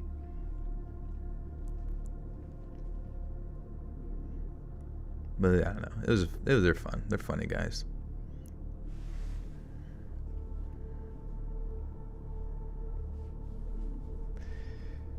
It makes perfect sense that Dior's parents would organize a spur-of-the-moment camping... Damn, he's bad. Dude, he must have diarrhea.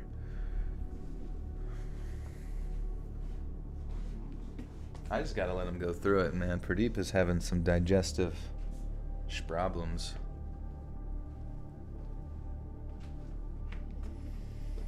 I can fucking smell it. Holy Christ.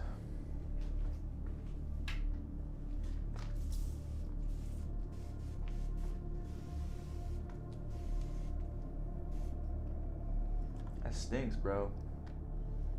If you ever get a chance to buy a certain type of Febreze, my suggestion that I've been enjoying, even though they all smell really nice, is wood. There's a flavor of Febreze called wood. Also, I was thinking they should like make edible Febreze. Not saying that like the Febreze itself should be eatable, but like, I don't know, there should be some just like company that makes a Febreze can, but it's like spraying delicious high fructose corn syrup like in an aerosol form directly into your mouth, or perhaps your food, maybe like a spice or something like that. Not like pepper spray or anything like that, but that would be really funny if like Febreze made a pepper spray flavor.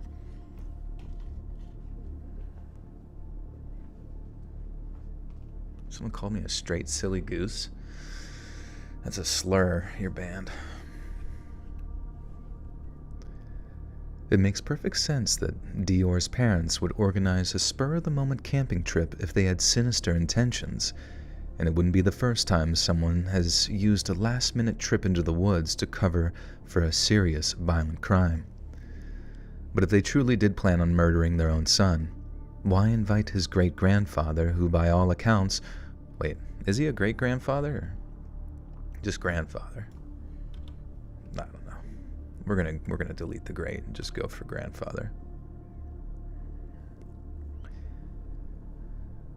But if they truly did plan on murdering their own son, why invite his grandfather, who by all accounts would have given his own life before allowing him to come to harm? And why allow Robert's friend to attend, risking a further witness to an unforgivable crime? Like Sheriff Bowerman said, it's foolhardy to rule just about anything out, and it is indeed possible that the four adults came together and... Fuck. My fucking zipper hit the shit. Oh god, it doesn't matter how much Febreze you spray. If Pradeep's shit smells like... Did you ever smell cat shit before? That's what his shit smells like. Like Sheriff Bowerman said, it's foolhardy to rule out just about any... Fuck. Like Sheriff Bowerman's... Sheriff Bowerman. Like Sheriff Bowerman said, it's foolhardy to rule just about anything out, and it is indeed possible that the four adults came together in some hideous conspiracy to murder a 2-year-old for no apparent gain. But to some, it's just as likely that something equally terrifying, but far more unexplainable, is to blame. The world is full of unexplained phenomena. Even subjects of considerable academic studies such as the origins of life, the source of human consciousness, and the passage of time remain shrouded in antediluvian shadow. Perhaps one day, scientists will be able to properly explain the placebo effect or the biological functions of our nightly dreams. Dude, what the fuck? He's back in there again, shitting. This is his 5th appearance in the shit box. Oh my god. You hear that? Wonder what would cause Pradeep to have diarrhea now when his diet has been so consistently whatever it is, wet food, same dry food, same water source. Lord Kanoda, welcome back for 3 months, says kids and pets spray Joel. We'll say, wait, kids and pets, what is it? Kids and pets spray. Oh, okay, comma Joel. We'll save you. Use it at work all the time. Enzymes in it kill nasty smells. Interesting. I've always been curious, yeah, like how we haven't developed like a super effective Febreze that just like absolutely is like the fucking antimatter to the smell of shit, you know? Like I remember working at a hospital and fucking, you know, whenever someone had like a really gross like skin wound or some shit, they would put like a tin bowl full of charcoal, you know, under their bed, and like the charcoal was supposed to absorb stink, which is maybe kind of like what Santa Claus is trying to say to people when he puts charcoal in your coal in your stocking. He's trying to tell you that you smell like poop. Andrew Bass with the 5 says he is the great grandpa. Each generation of that family is probably like 13 years apart. Oh, he is the great grandpa. Well, I'm just gonna say grandpa because did I say great grandpa earlier? Ah, shite. Shulkin shite, mate. The following investigation. I guess I could control F. Wait, what was the spray for poop? Hey, Kate, take care. What was it called? Oh, kids and pets.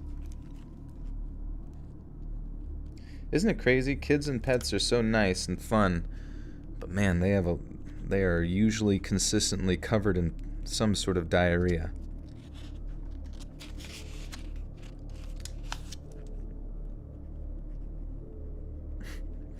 kids and pet spray. It keeps them away. Like, what is in this? And they're like, oh, it's like sort of a chlorine gas. Mustard gas for kids.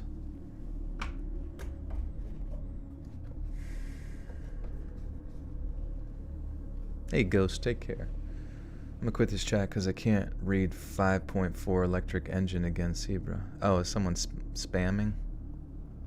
I would appreciate it if you didn't spam that, so I'll put you on timeout for 30 minutes.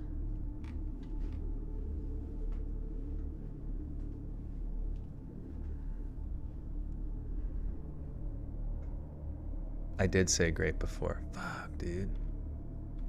I don't even know where I'm at. Wait. Well, grandfather is still technically a great-grandfather is still technically a grandfather. Love from Sydney, Australia. Thanks, Ebony. I'm thinking about going on a trip to Australia at the end of June, landing in Sydney and making my way out to Perth. Perp.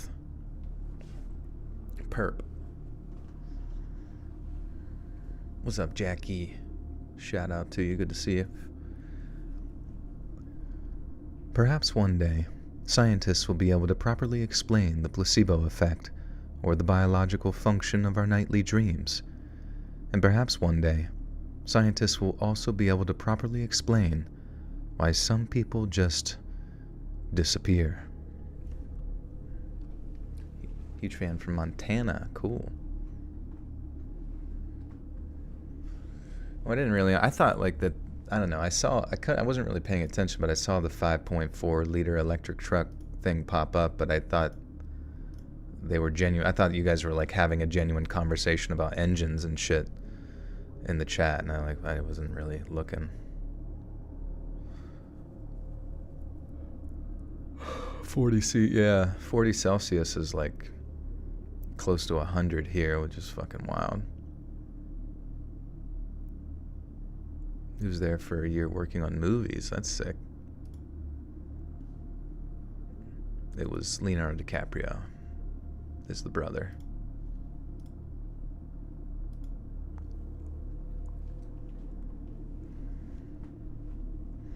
I do remember getting to meet a girl who was related to the midget in Wolf of Wall Street, who gets picked up and thrown against a target. He's like covered in, I think he's covered in like Velcro or something. And in Wolf of Wall Street, they like pick him up and throw him against the target. Just for like a quick scene. But I met the girl that was like that he was her brother. Your brother does special effects. That's cool.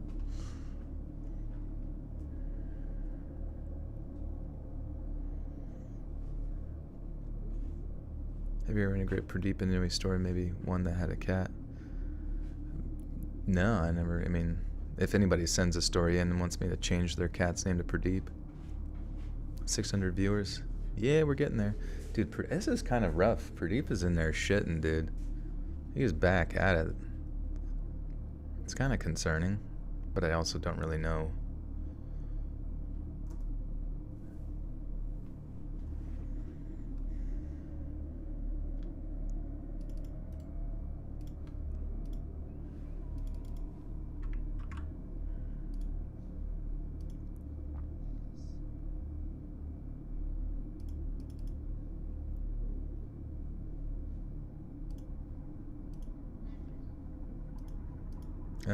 Eris.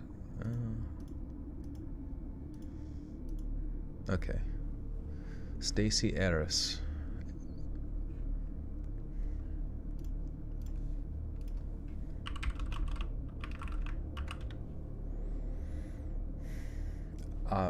Wait, as in father, and ra rhymes with car, or tar, rar.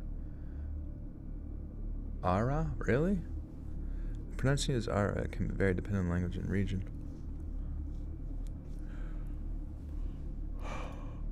I always like secretly hope someone else has covered this case.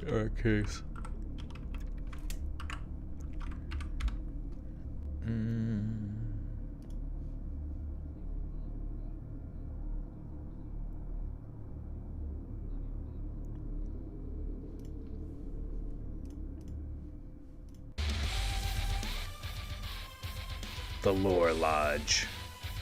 It's so funny, there's so many fucking YouTube channels. On July 17th, 1981, Stacey Aris was on... Stacey Aris. Okay, sick. Thank you, Lore Lodge. Appreciate you.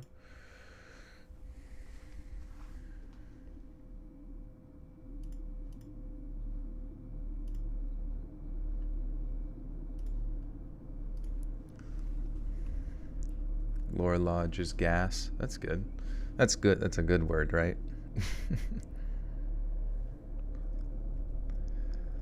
On July 25th of 1981, 14-year-old Stacey Aris of Saratoga, California, accompanied her father and a party of 7 others on a horse riding trip in the Sunrise Meadows region of Yosemite National Park. After trotting for a few hours among the serene, snaking streams of violet-tinted lavender fields, the group decided to take a break at a site known as Sunrise High Sierra Camp. The camp is around 3 miles southeast of Tenaya.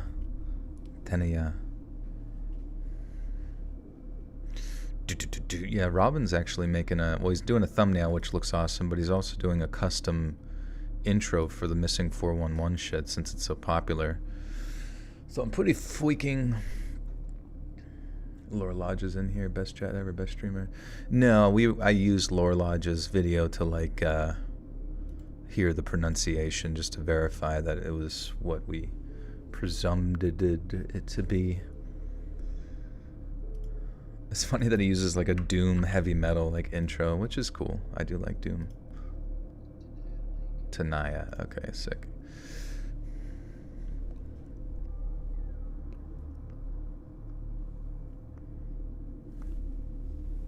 One second.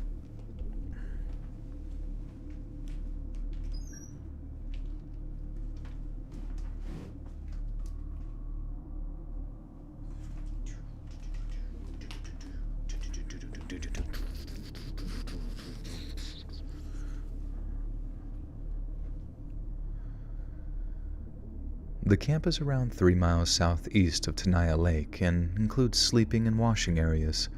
So rather than plow on through the high heat until sunset obscured their path, the group decided to bed down at the campground and then set off again in the morning. After arriving at the cabins, Stacey took a shower and changed her clothes. Then, when she emerged from the washrooms, she spotted an older man named Gerald Stewart sitting on a rock around 30 meters away from the cabins. Gerald's perch looked out over a beautiful alpine meadow, which in turn was backdropped by the snow-capped twin peaks of Mount Florence and Mount Clark. When Stacey spotted the vista, she grabbed her camera and told her father that she wanted to take some pictures of the scene. She invited him to accompany her, but he declined. At the time, Stacey was wearing an off-white windbreaker, along with a white jersey blouse, some riding pants, and a pair of flip-flops. As she walked off, her father reminded her to change into hiking boots before they set off. Stacey acknowledged the reminder, then continued off towards the older man perched up upon the rock. Fuck. David, thank you for the 1. Appreciate you. 5th generation Portlander, it's sad what it's devolved into. Yeah, I don't know. I don't really know anybody from there. It doesn't look pleasant, but it sounds as if though... it's kind of lame that like just like cities tend like, and especially like the bad parts of cities tend to be what represents an entire state. It's like they just completely negate like the population of any of the surrounding other populated areas. It seems stupid. Because it sounds as if though... you know, Oregon or wherever is not quite like Portland. Or at all, really, I guess.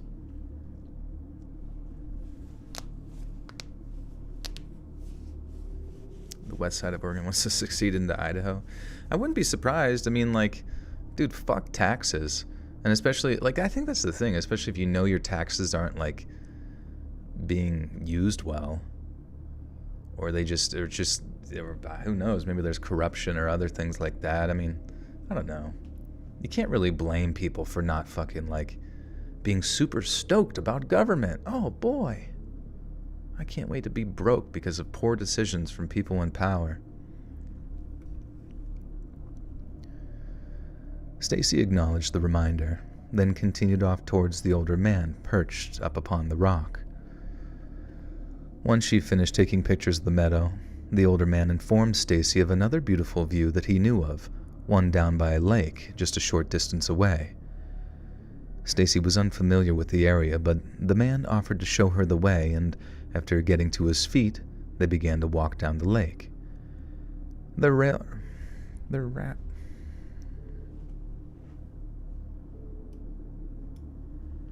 Don't Portland my Oregon. I guess that makes sense, huh?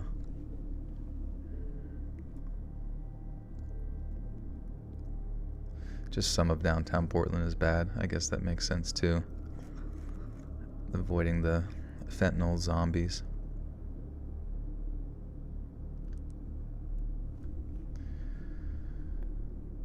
Their route down the hillside was in plain view of everyone at the cabins, and those that watched saw the pair slowly make their way downwards. But around halfway down, the older man stopped to take a short break, perching himself on a rock as he'd done just a few minutes previously. Stacy, on the other hand, was not feeling tired. She carried on down the trail, then disappeared from view behind a dense patch of trees. Minutes later, the old man followed, but when he reached the lake, Stacy was nowhere to be seen. He tottered around for a minute or two, looking around in confusion. He even called out for his young, camera-toting companion, yet there was no reply to be heard. The man assumed that Stacy had somehow returned via an alternate route and then made his way back to the cabins on the assumption that she'd be there. But she wasn't. Stacy Eris was gone. The older man, whose name is believed to have been Gerald Stewart, quickly informed Stacy's father that he was concerned for his daughter's well-being. George Eris was unconcerned at first and believed that his daughter would return in due course, with a camera full of photos and a sheepish look on her face. But it appears Gerald was persistent.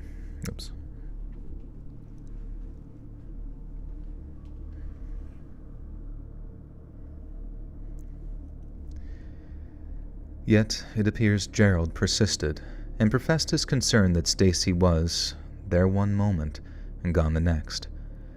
It wasn't like Stacy had ran off. He was old, but he wasn't completely infirm. To him, it was more like she'd simply walked out of sight and disappeared completely. Once George Eris understood the gravity of the situation, he contacted the local park service to request their assistance in the safe recovery of his daughter. 14-year-old Stacy was no shrinking violet. She had a lot of experience with the great outdoors, but at the same time she was still highly vulnerable to the many dangers of the American wilderness. After all, such a sudden disappearance had sinister implications. And with that in mind, the Park Service swiftly organized a massive search and rescue effort, one which involved just less than 150 full-time and volunteer personnel. The teams concentrated their efforts on an area of around 3 to 5 square miles, with their focal point being Sunrise Lakes, but only a single trace of her was ever recovered. Behind the dense patch of trees she walked behind before seemingly vanishing, search and rescue volunteers found the lens cap to Stacy's camera. There were no footprints, no drag marks, no signs of any struggle whatsoever, and according to Park Superintendent Robert Benavides?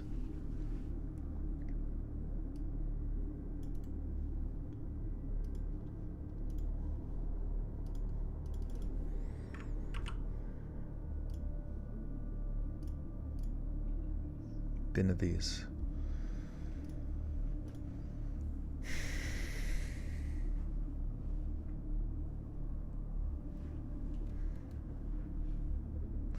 You can give Pradeep Metamucil to add fiber to his diet, just into his wet food. Also unflavored Pedialyte mixed into his water. So, that's the thing, is like, Pradeep doesn't really seem to enjoy drinking water at all. So he's pretty much just seems to be reliant upon the wet food to get most of his moisture, which concerns me sometimes, but I mean, I just have a little bit of dry food available at any time, and then the wet food. The wet. I do have a fountain for him. And the fountain, you know, has got clean water and change it out and stuff, and it's constantly going and whatnot, but he just, I mean, I've never really ever, I've seen him eat his wet food, I've seen him eat his dry food, I've never, since getting it, and I've gone through like 2, seen him drink water. He just doesn't like it.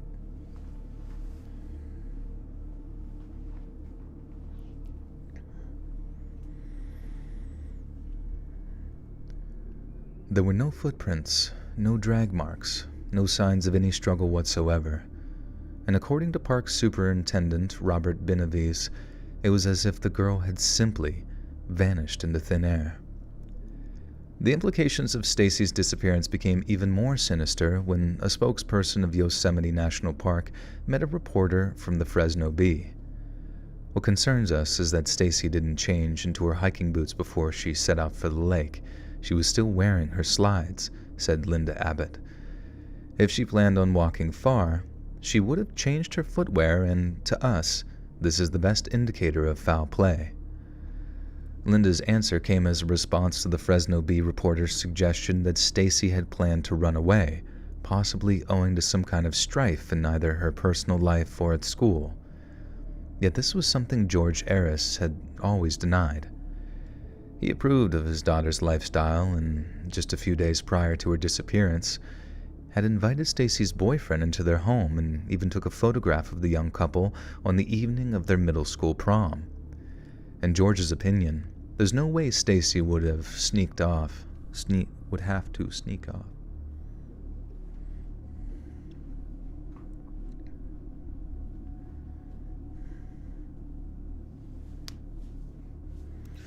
Add a little water in the wet food and mix it in.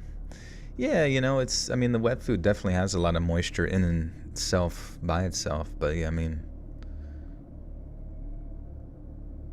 I don't know.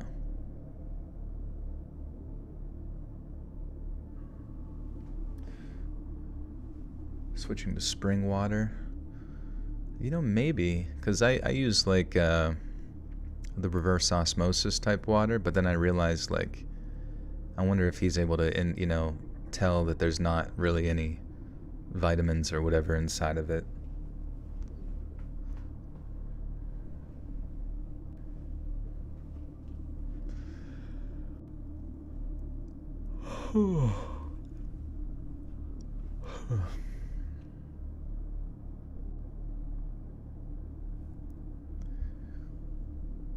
He approved of his daughter's lifestyle, and just a few days prior to her disappearance,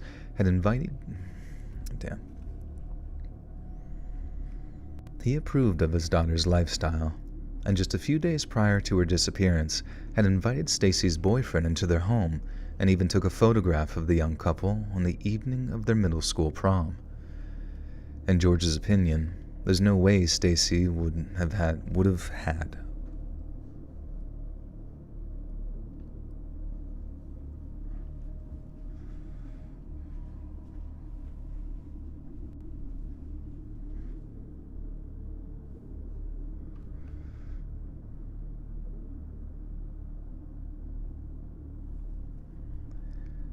In George's opinion, there's no way Stacy would have had to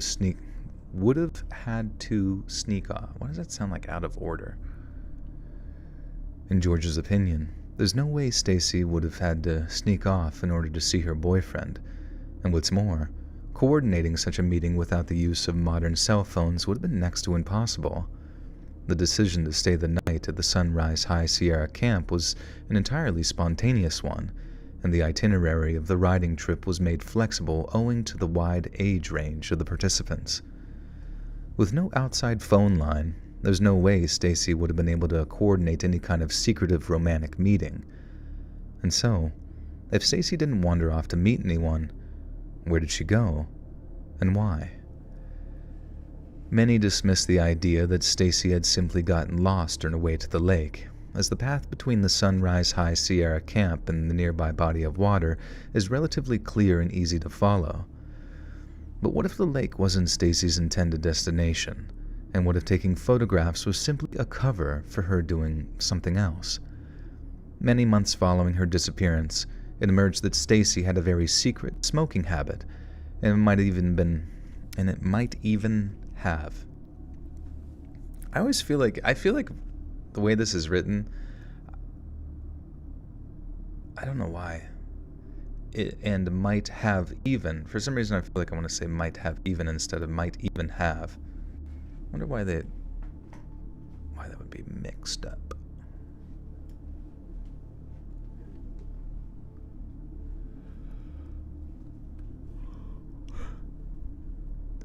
Many months following her disappearance, it emerged that Stacy had a very secret smoking habit, and might even have been carrying cigarettes and a lighter on the day of the horse ride. Naturally, she couldn't just light up in front of her father or the other riders, so she was forced to wait until an opportune moment to sneak away for a smoke. At first, it seemed that Stacy and the elderly Gerald Stewart were willing walking companions. That sounded weird. Willing walking companion. I own a cat rescue, and voids are the most dramatic and picky by black ones. So we've tried a little bit of everything along the years, and often it's the smallest changes that make the most difference. What would you suggest to get him to... Do you think...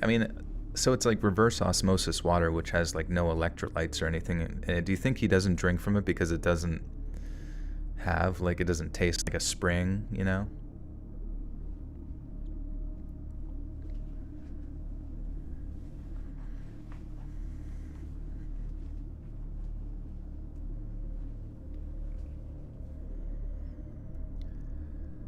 At first, it seemed that Stacy and the elderly Gerald Stewart were willing walking companions, but the reality is that Stacy had been trying to shake him off. She might have even suggested that Gerald take a short breather while she went on ahead to take her pictures. Then, once she was out of sight, she took a sharp turn off the trail and ran off into the woods to smoke her cigarette out of sight. Yet once she was off the trail, the style of terrain would have changed dramatically. According to one experienced climber who was familiar with the area in question, the forests surrounding Sunrise Lake are, and I quote, heavily wooded, with a very short line of sight. If someone ran off the trail without thinking about what they were doing, the climber explained, then it would be incredibly easy to start heading the wrong way on the trail, and if she got to the wrong meadow, which all looked very similar, she could have walked an entire mile before realizing that she's been going the wrong way. Someone craving nicotine, whilst being compelled by the fear of their father discovering their nasty new habit, could easily have ran off into the trees without paying attention to where they were going. Cigarette smoke travels, and the glow of lit tobacco can be seen from even further away, so it stands to reason that Stacy would have ran deep into the woods to put enough distance between her and old Gerald Stewart in order to smoke her cigarette undetected. In the area of the world, the old cigarette theory, she was a chimney lung.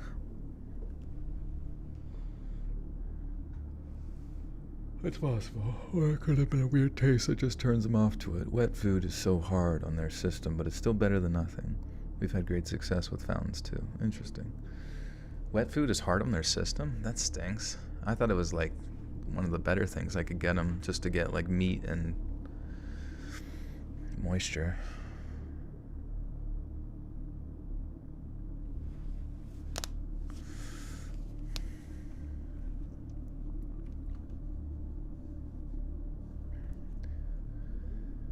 In that area of the world, mid-July sunsets occurred around 8:30 p.m., meaning that if Stacy did indeed manage to get herself lost, it's reasonable to assume that she would have remained so as light began to fade. In her flimsy slide footwear, progress would have been painfully slow, and depending on her position, the onset of darkness would have increased the danger exponentially. If a person walked off trail in the darkness like that, it would be incredibly easy to fall into a crevice and never be found again, the aforementioned climber added. I can't stress how dangerous it would be to get lost in this area at night without a flashlight. After 12 days of continual search and rescue efforts, local authorities scaled back their work until the operation ceased entirely. Stacy's parents were assured that neither the police nor the Park Service had given up hope of finding her, but that under the right circumstances, it would behoove them to assume the worst. After a nationally syndicated appeal for information, there were reported sightings of Stacy from as far as Colorado and Nevada, but none proved fruitful to the investigation. The tough part is not knowing, said her mother, Carol Eris. You would have thought some trace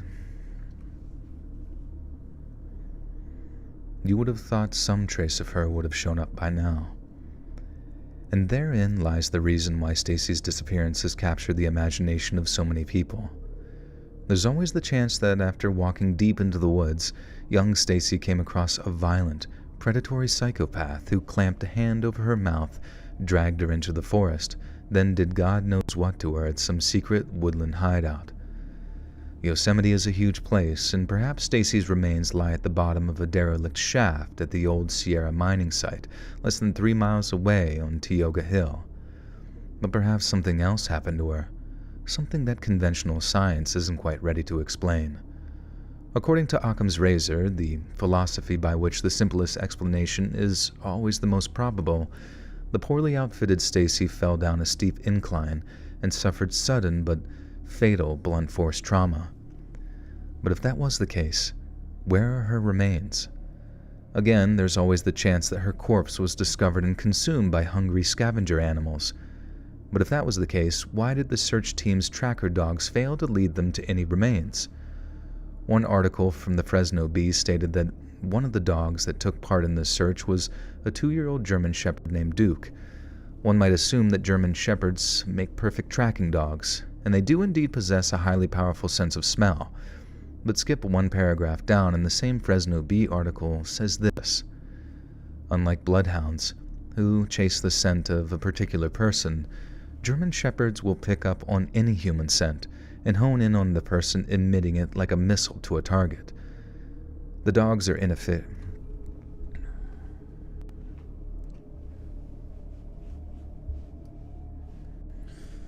A liquid multivitamin in the water. I wonder if there was the reason... I'm thinking of this idea, a mineral stone. Is there like a mineral stone that's similar to like what you might find out in the wild whenever water trickles in a river and it kind of flows over top of, I don't know, limestone or something like that, or some sort of stone that puts the minerals within the water? I wonder if you could put that into a fountain, and then that creates the appropriate environment for cats to be drinking it and shit.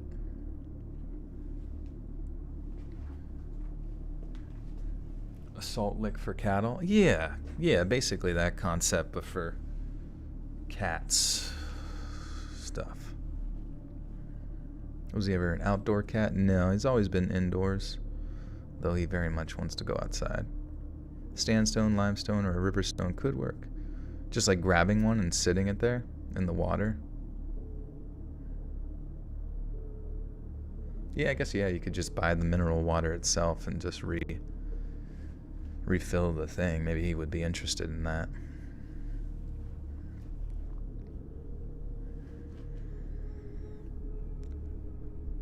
The dogs are efficient, but not infallible. They need to be upwind and just a little lucky to find whoever they're looking for. Upwind. What the hell's wrong with me? Upwind. The dogs are efficient, but not infallible. They need to be upwind and just a little lucky to find whoever they're looking for. Long story short, the dogs might have missed Stacy's body, but given the rugged nature of the terrain in question, she couldn't have gotten very far. The operational areas of some search and rescue missions have been upwards of 20 square miles, but an article from the Fresno Bee dated July 28th of 1981 states that the search for Stacy only occupied between 3 and 5 square miles. At the height of the search, the ground team was over 100 strong.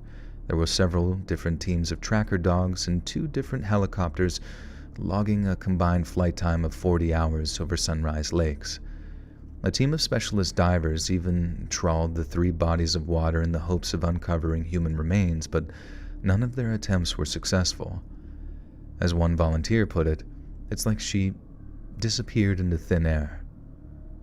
So when all the evidence points to such a bizarre ultimate explanation, it is really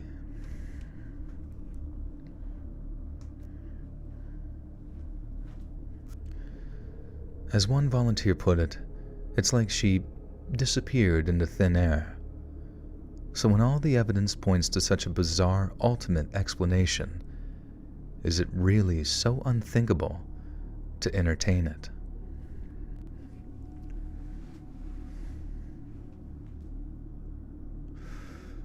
Throw a fish in it. Kitties love fish, that's true.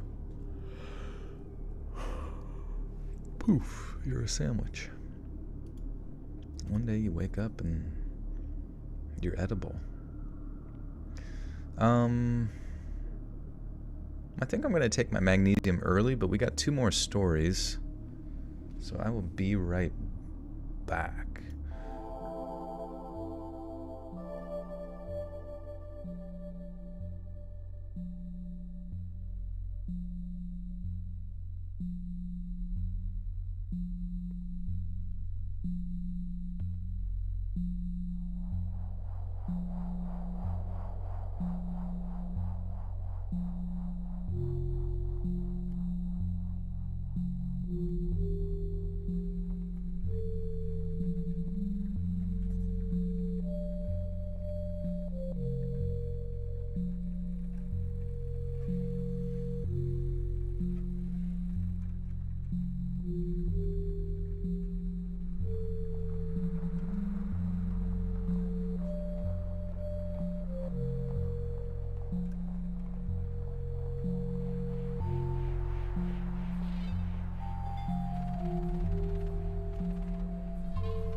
I need you to imagine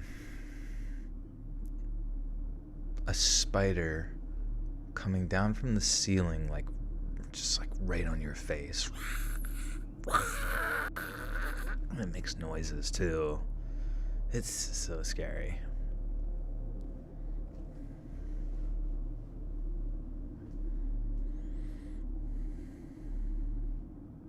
This kid in 3rd grade would laugh when I had to read out loud in class. I don't know why, that's just like funny as fuck.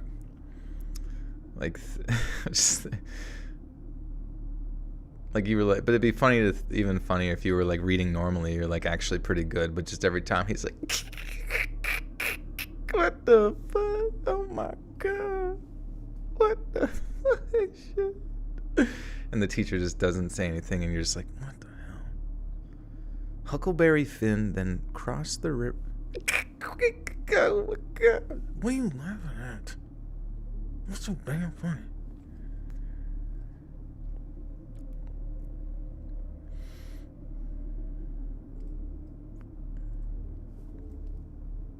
Or it'd be even funnier if it was like a creepy janitor, like just sitting outside, or like right at the door of like the classroom with like his mop and mop bucket, like he's just kind of resting his hands and his chin on like the mop, like listening. He's like, oh my god, that fucking what?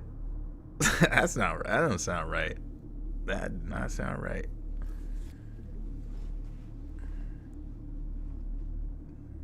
Somebody need to teach that kid. All right.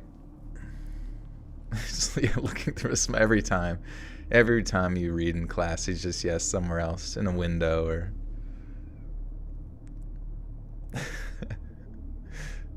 or you look over and it's just like a little version of him, but he's a little kid all of a sudden. You're like, what the fuck? Or like you turn the page in the book and he's like in the book. Jesus Christ. All right. Story 4.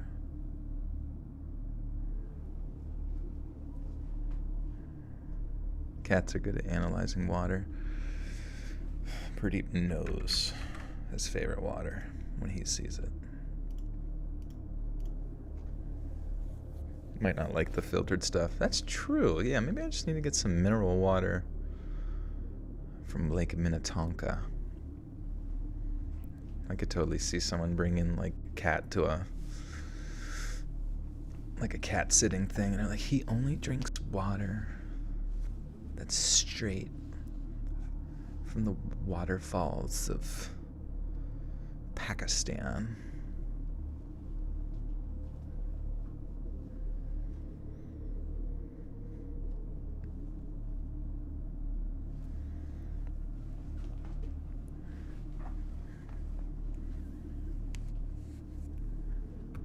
All right. The Reverend Maurice Dametz. His name is Dametz. That's awesome. Dametz. Hey, it's Dametz. It's Dametz. Yeah. Maurice Dametz. This is 411. What happened to Maurice Doc Dametz? This one's from Storytelling Imperfectly, 3 years ago. Man, what happens to all these storytelling channels? Welcome to Spooky Town. Good morning, everybody. Oh, good never morning, mind. good afternoon, good evening, and good night. It's totally not what I expected. This is Gaming Imperfectly, the most imperfect channel on YouTube. And welcome to the channel, but if you're new to the channel, I am King Pigley, and I hope you like what you see. Guys, we're going back into the Get to the fucking point! Book series by a man named David Paulides. David was a police detective for over 35 years. After he retired, he got into writing books on missing person cases in North America and from around the world. I'll leave a description in the description. I'll leave a link in the description. David Paulides has like a below really where you could find out more thick about David Paulides' book, beard and head of hair, and also his YouTube channel, so you can maybe connect with him directly to hear about some more of these crazy, baffling cases. But stick around, because the case today is going to leave you just going, what in the heck? What in the motherfuck?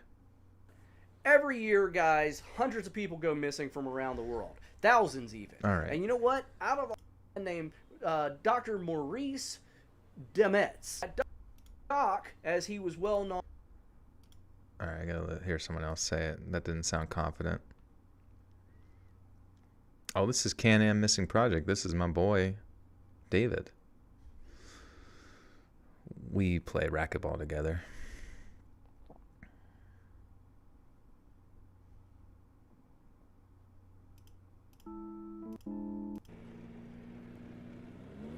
Oh, he just did.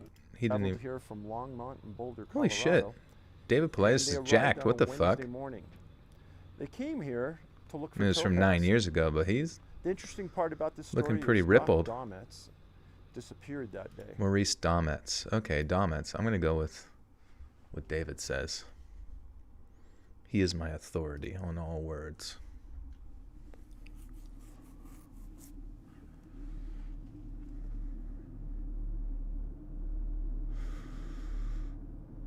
Dometz. Okay. The Reverend Maurice Dometz was born in Blue Rapids, Kansas on June 24th of 1896. After graduating high school, Maurice briefly attended Hastings College up in Nebraska. Oh, yeah, 1896. I was like, man, we're going back.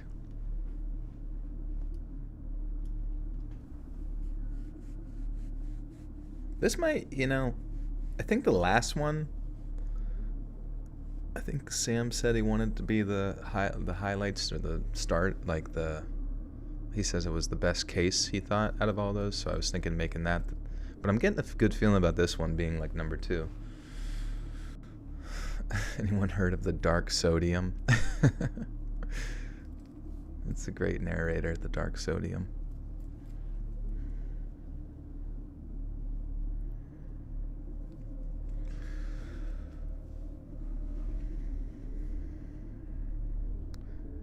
After graduating high school, Maurice briefly attended Hastings.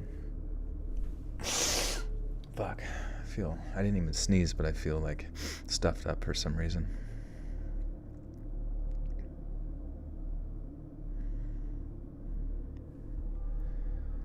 After graduating high school, Maurice briefly attended Hastings College up in Nebraska, but dropped out just months before his final examinations in favor of studying at Omaha's Presbyterian Theological Seminary. He then attained a master's degree in theology from the University of Denver before continuing his academic study at the city's Rockmont College.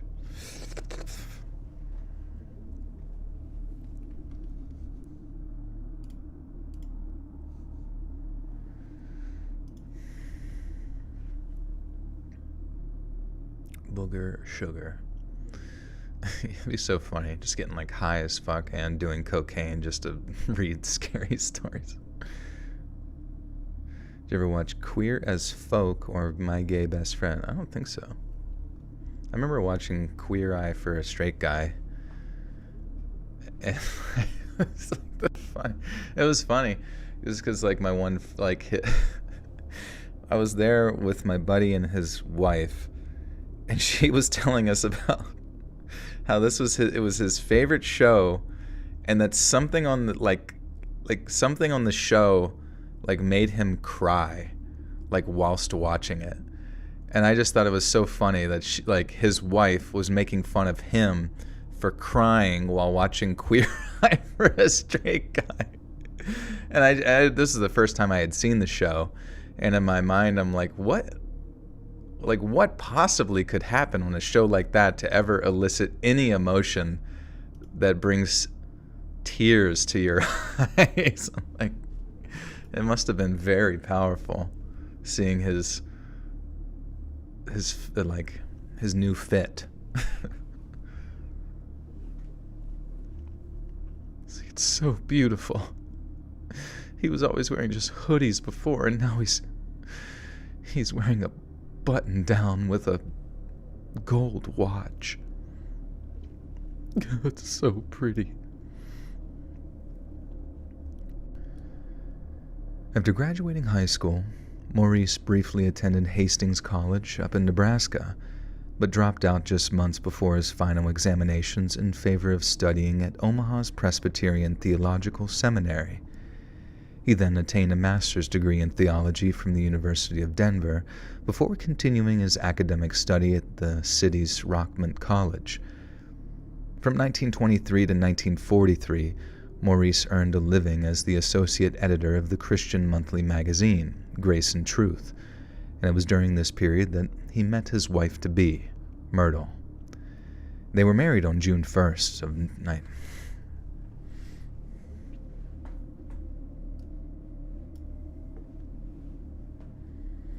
Who's going to bed? Nighty-night to you. Oh, Audrey, peace out. Sleep tight.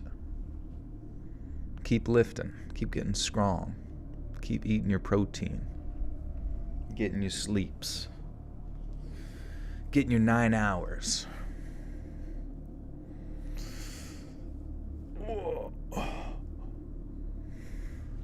A homeless guy asked me for money, so I gave him $5. Then my friend said, "You know he's just gonna buy drugs, right? I really don't want to know where he gets. I really want to know where he gets drugs for $5." Yeah.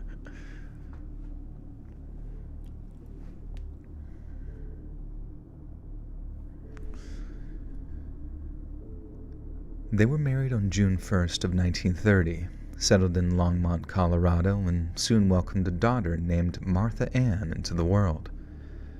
Throughout his life, Maurice continued work as the editor of various Christian magazines, to which he often contributed, as well as serving as the Longmont Chamber of Commerce, the Denver Bible College Board of Trustees, and the Rockmont College Alumni Association.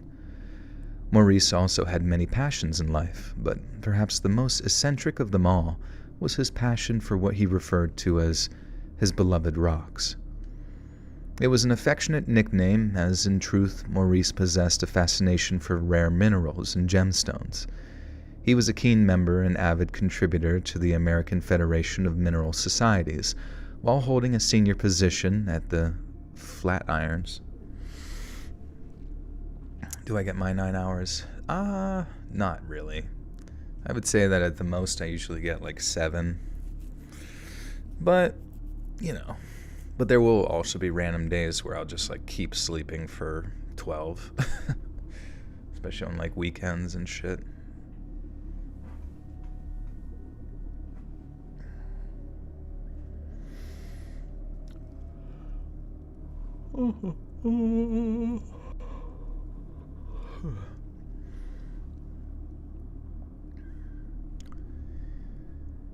He was a keen member and avid contributor to the American Federation of Mineral Societies, while holding a senior position at the Flatirons Gem and Mineral Club. And throughout his life, he regularly engaged in one of his favorite hobbies, mineral hunting. Even in his advanced years, Maurice would enlist the help of a more mobile friend, then drive out into the woods to hunt for rare quartz or hematite. Hematite? What the fuck is that? I don't know why am I like, after I went upstairs and took that magnesium, I feel like my nose feels like it's runny. I didn't even sneeze.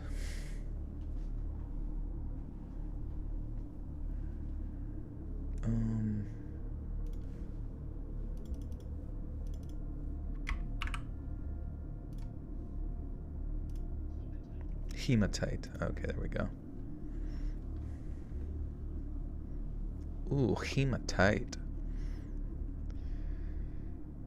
Even in his advanced years, Maurice would enlist the help of a more mobile friend, then drive out into the woods to hunt for rare quartz or hematite. And that's exactly what he was doing on April 29th of 1981, when he and a man named David McSherry traveled to the Topaz Point picnic area. Motherfucker. What's up, Ron? How you doing? Long time no see. And that's exactly what he was doing on April 29th of 1981, when he and a man named David McSherry traveled to the Topaz Point picnic area near Devil's Head, Colorado. Topaz Point, named for the high quantities of the eponymous mineral present in the surrounding rock formations, is located in Colorado's Pike National Forest. Stretching west of Colorado Springs, the forest encompasses over 1 million acres and is spread out over several of the surrounding counties. Splitting the forest in two is a 40-mile-long unpaved tract named Rampart Range Road, which has magnificent views of Pikes Peak, the surrounding prairie, and the rugged Tarryall Mountains. That sounded fucking uncertain. A CFS leak. Yeah, my brain. My brain is just leaking.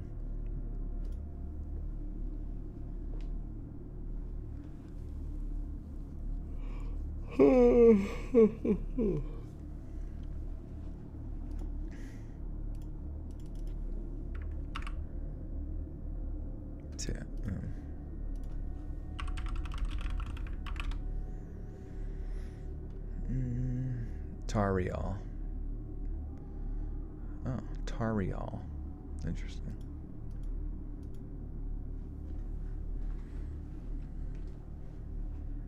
Oh shit, Jensen's drunk. Everybody squeeze his butt. Squeeze him. Squeeze him! Squeeze! Everybody together. 1, 2, 3, squeeze! He'll never poop again. Splitting the forest in two is a 40-mile-long unpaved tract named Rampart Range Road, which has magnificent views of Pikes Peak, the surrounding prairie, and the rugged Tarryall Mountains. The forest is popular with campers and mountain bikers and boasts Colorado's only functioning fire lookout tower, which sits atop of Devil's... Okay, if your name starts with A through Z, you're banned. Yeah, what are you drinking, Mr. Jensen? Doesn't that go against your gains, sir? Maurice... Wait, what am I... Oh, I said that wrong. Splitting the forest in two is a 45-mile-long unpaved tract named Rampart Range Road, which has magnificent views of Pikes Peak, the surrounding prairie, and the rugged Tarryall Mountains. The forest is popular with campers and mountain bikers and boasts Colorado's only functioning fire lookout tower, which sits atop of Devil's Head. On the day in question, Maurice was wearing a white baseball cap, a maroon plaid flannel shirt, and brown poop. He was wearing feces. Oh, you took drinking and took an edible. Nice, dude. 10 Angry Orchard hard ciders and took an edible. My God, bro. Sunday, the day before work, is always a good day to party.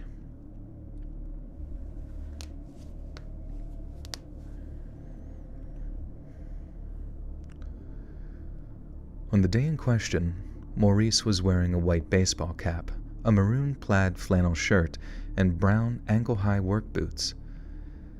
Once they'd found a suitable parking spot, David helped the 84-year-old Maurice to reach their digging spot, a small sandy pit not far from the Rampart Range Road.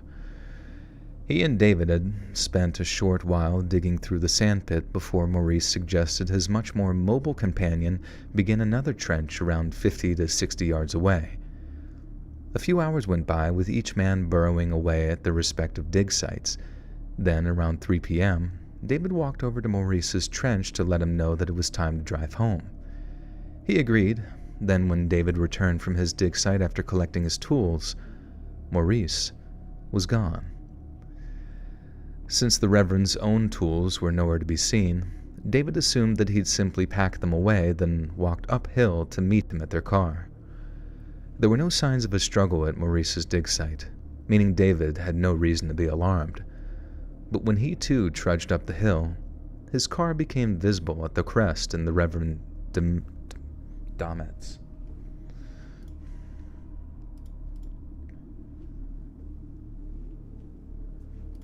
Doc Domet's.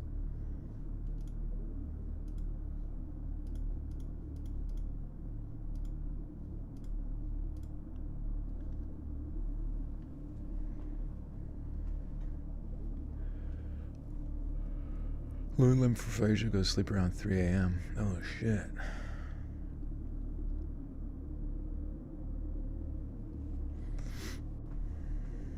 What's the motive? What's the special occasion, Mr. Jensen?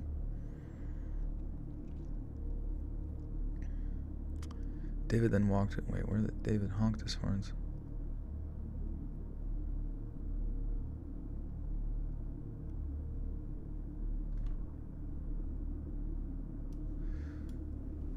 When do you do live streams? Every Sunday and Wednesday.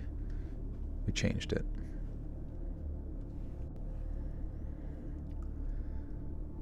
Since the Reverend's own tools were nowhere to be seen, David assumed that he'd simply packed them away, then walked uphill to meet him at their car.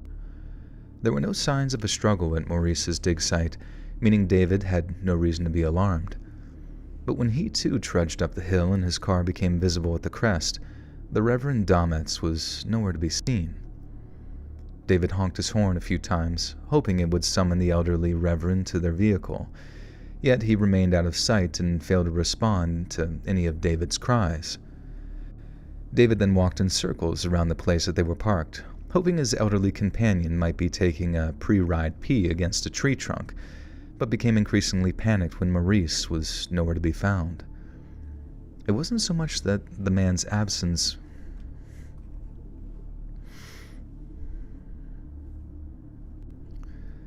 It wasn't so much the man's absence which frightened David.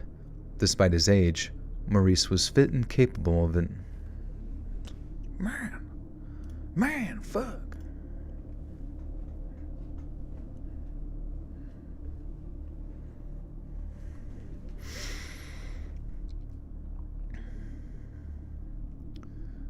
Despite his age, Maurice was a fit and capable individual, and wasn't imperiled by simply being outdoors. What frightened him was that Maurice had seemed to suddenly and quite inexplicably disappear. And by 11 p.m. that night, the Douglas County Sheriff's Department had its dedicated search and rescue team on the scene, who conducted preliminary oversight searches before daylight could aid their primary effort. In total, just shy of 100 people descended on the area surrounding Topaz Point to lend a hand in the search. Human chains made up of volunteers walked slowly through the trees, eyes glued to the earth, while teams of dedicated tracker dogs ran roughshod through the hills, trying in vain to locate... Roughshod? I always thought it was roughshod. Rough shit. Running rough shit throughout the hills. Interesting. How did I... It's always weird when you can go so many years of your life without knowing anything. When you came the Friday of your birthday. Oh, nice, Sphinxy. Yeah. Happy birthday again.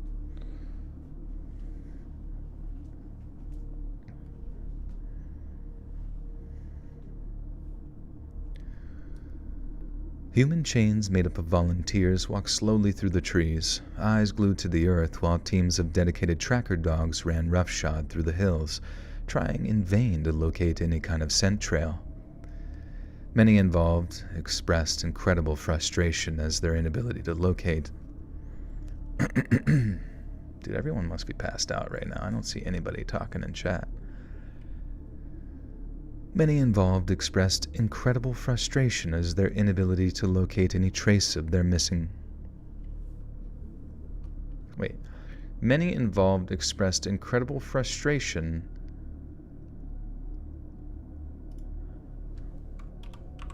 Oh, there's everybody. Have you ever heard of or been to Shady Maple? That sounds familiar, but I don't know. You're in bed about to knock out. That's fair. Playing Baldur's Gate 3. Nice, dude. How's it been? Do you have any sexy mods? You were eating your sandwich. You should give your sandwich a chance to talk.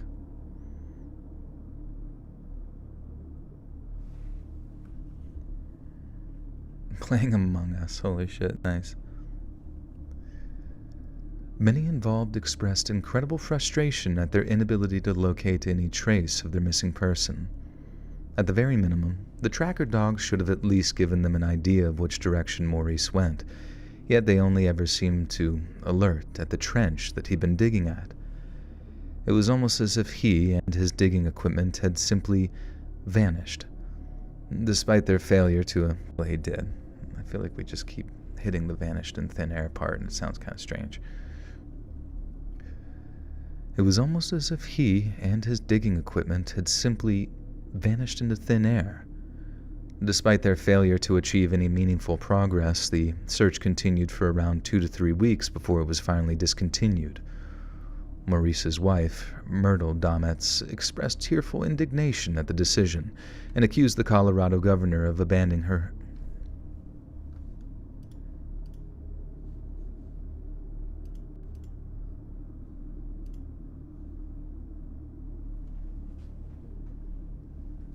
Doc Dometz.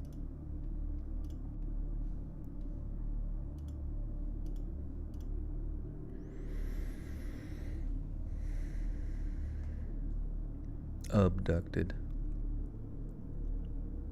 Shady Maple is amazing. Is it? Where is it? Playing Hogwarts? How's Hogwarts? Any other new games come out recently? You were told your DoorDash order was canceled. RIP.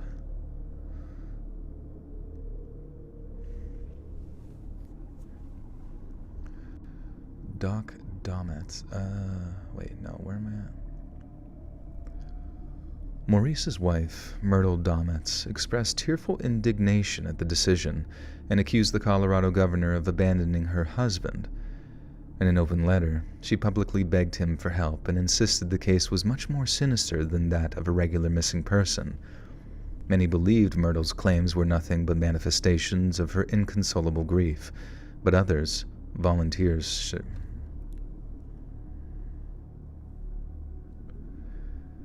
Many believed Myrtle's claims were nothing but manifestations of her inconsolable grief, but others, volunteer searchers included, voiced their agreement. Many claimed that in their experience, Maurice's disappearance had to involve some kind of foul play. The fact that the tracker dogs were unable to pick up his scent suggested that Maurice had been transported out of the area by vehicle, and quite possibly against his will. Nothing else could explain why the tracker dogs couldn't find a trail. Nothing natural, anyway. Finally, in the year 1990, the Reverend Doc Dometz... Wait, I don't even know if we have established his name was Doc in this actual document. Maybe I'll just stick with Maurice.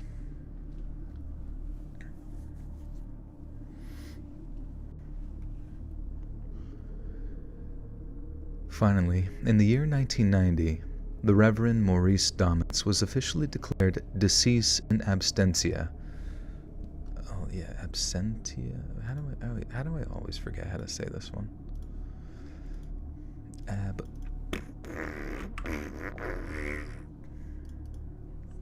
Absentia. In absentia. Oh, dude. Oh my God, I just had a great idea. I don't know if this has already been done, but the term in absentia should be the title of like a fucking, I don't know, some sort of fucking thing. Like of either a video game about finding missing people or something, you know, some mystery novel or a fucking movie or something. I don't know if any of them have done that, but the fact that they haven't yet, in absentia, just sounds like such a perfect title.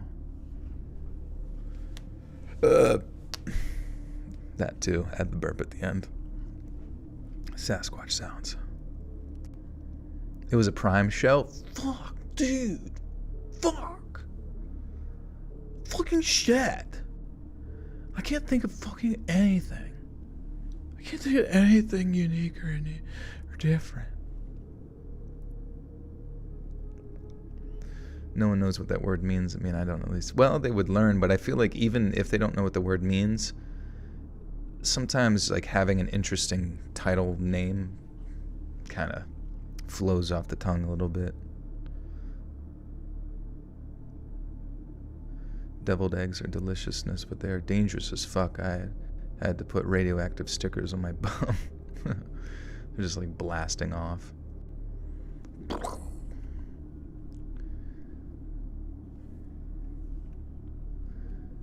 Finally, in the year 1990, the Reverend Maurice Domitz was officially declared deceased in absentia by a Colorado Supreme Court judge after being missing for a total of 9 years. Relatives petitioned the judge to have Maurice declared. Relatives petitioned the judge to fart on command.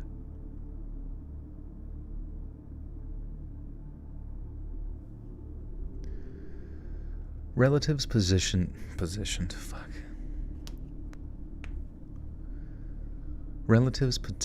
judge to have Maurice's death declared unlawful, which would have in turn forced police to reopen the investigation into his disappearance. But since there were no signs of any struggle at the Topaz Point dig sites, and since there had been no blood or cries for help or suggesting that I shit my pants in real life, But since there were no signs of any struggle at the Topaz Point dig sites, and since there had been no blood or cries or help suggesting some kind of attack of abduction.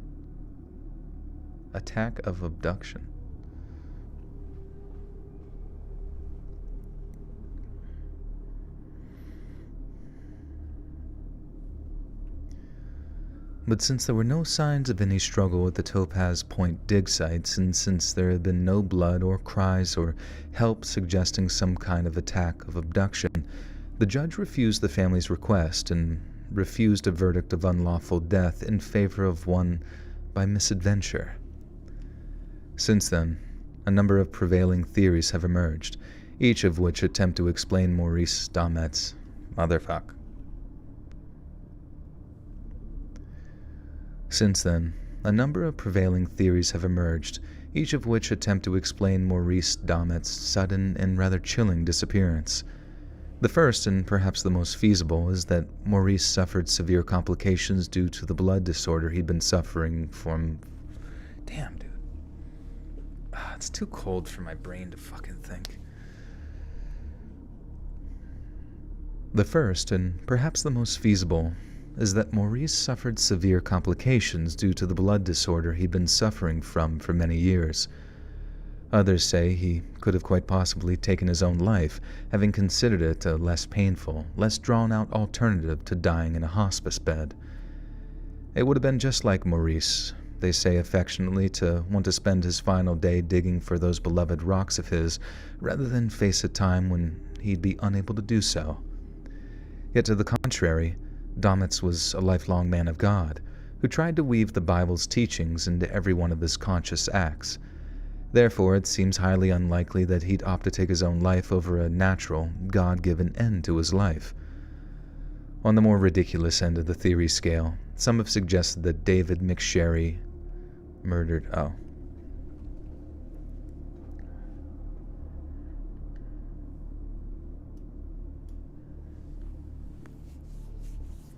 Trying to think. I feel like I had something to say earlier. Something that I saw or did, or...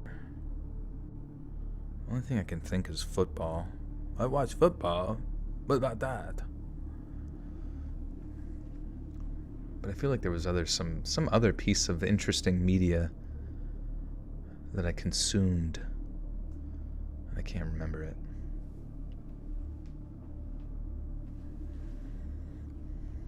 What time today I got the heat on? Unfortunately, the heat down here is based on a gas fireplace, and the heat upstairs is the one that's like actual central air, and that doesn't reach down here. So I can't have the fireplace on, or like the fan starts going and it's loud as fuck for recording. Put me in a home, yeah. My home? I'm already here.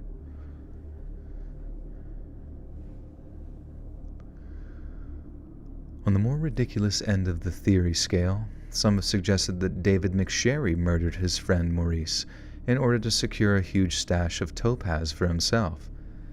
But the man has been questioned extensively and has never once been considered a legitimate suspect. And so, what else might explain a man's sudden and rather chilling disappearance? Did David McSherry murder his elderly companion out of malice, or did he assist in the voluntary end of a sick man's life? Or perhaps something far more sinister, but far less explainable, is to blame. Taylor Swift's football, yeah.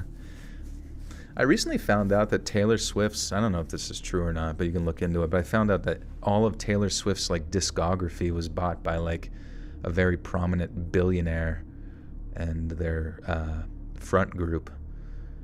And to me, it kind of just got hit with this realization. I was like, maybe Taylor Swift and like all of her success is just literally her selling her soul to like the metaphorical devil, and then being kind of used as a useful tool to, for something else. And that's the world that I like to live in my head, so I'm going to keep doing it. You just need a Snuggie to wear. That would be nice.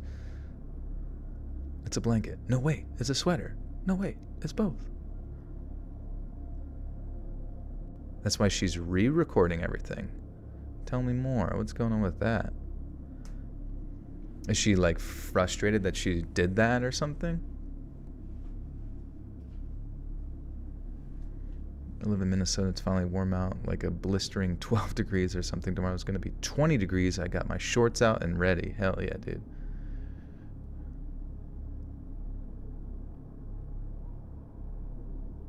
You're still not banned for spamming? Andrew, if you're spamming something, I don't think it's showing up. Maybe YouTube is just like auto blocking it if it's like a bad word or something. I don't really know.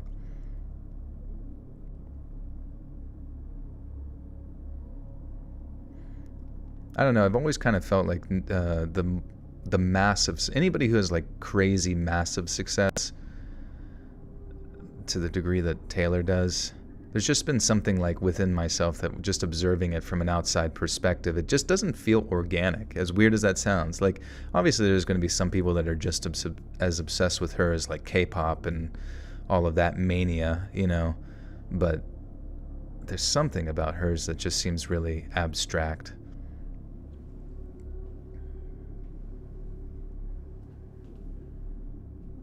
Oh, Dad's trucking company. That's kind of sick.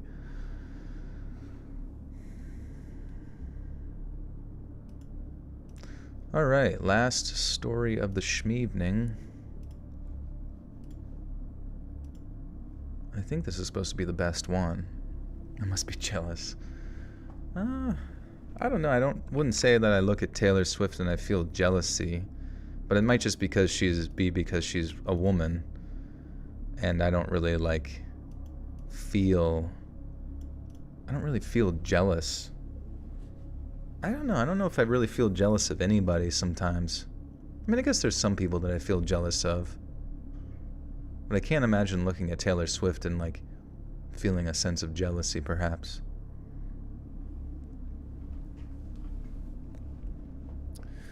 Taylor Swift was created to be the next Dolly. The next Dolly. She's successful must have sold her soul. Yeah, exactly. We've got it all figured out. The algorithm is written down. She signed a bad deal, then Kelly Clarkson gave her the idea to re-record all her stuff again. Oh. Kelly Clarkson! It's because she is Anton LaVey's daughter's clone.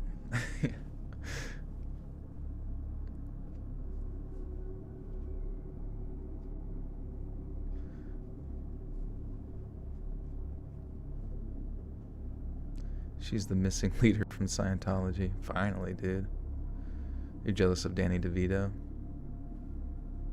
Danny DeVito is cool, though.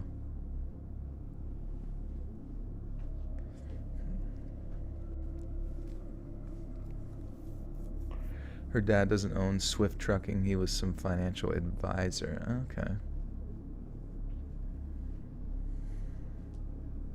The older you get, the more random hairs grow while you sleep. It just depends if you water them, right? Oh, the Church of Satan, my friend. That's who Anton LaVey is, right? And who isn't jealous of Danny, bro? Exactly. Church of Satan. Aren't Satanists though like not actually Lucifer worshippers? Isn't like Luciferianism like the Lucifer worship? Satanism is just more like worship of the self through like a sort of selfish process. Not really like religiously oriented, mainly atheists.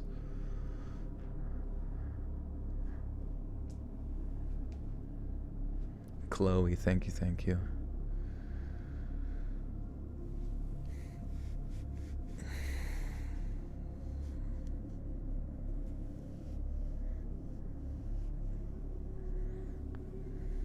Does Let's Read fandom have a name? We do. It's called what is it called? The Buttersock Cult. Your cousin is a Satanist and was trying to explain it to me. Interesting. I don't know. Everybody goes through their like little phase of being edgy or whatever the fuck, and then eventually you kind of just don't have the energy for it anymore, you know? I joked about that. I was like, Taylor Swift using her devil magic to make the field goal miss. I'm gonna tweet that right fucking now, actually. Oh, I wish I would have tweeted it earlier, but that's, you know what? 6 hours late. Taylor Swift. Do I want to... Oh, I'm actually scared of the Swifties. I'm not gonna tweet that. But it is true.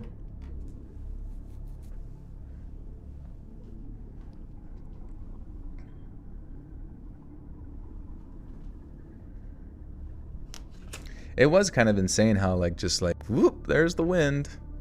Just had to fucking know. And it's probably magic. Some sort of devil. Devil.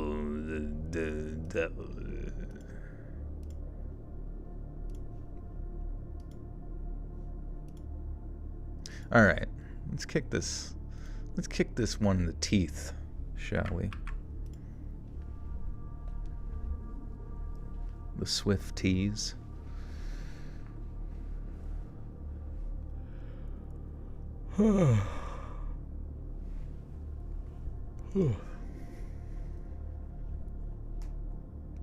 Hells, bro, tweet it. I don't know, man.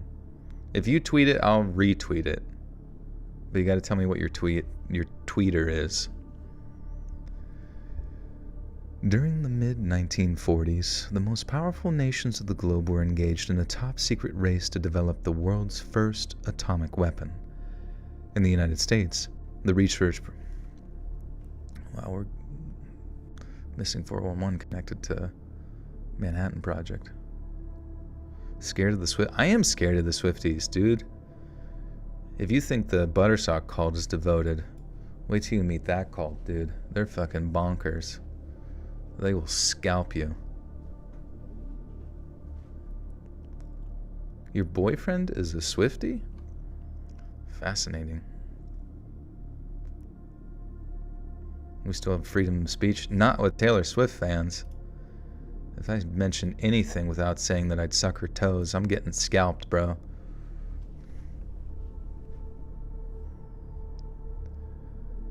In the United States, the research program was known as the Manhattan Project, and at one point its scientific director, the now infamous J. Robert Oppenheimer, was faced with a seemingly insurmountable problem with his theory. As he and some of the Western world's most talented physicists convened to solve it, one of them muttered, "If only Etor were here, he'd crack this one in no time." Let's Riedenheimer. Dude, this is gonna be good. Etor, dude. Fuck, Etor. How do you say his name, though?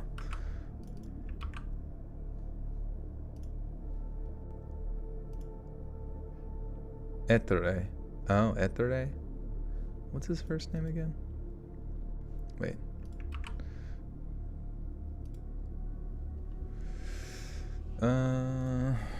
Etere scientist. Etere Majorana.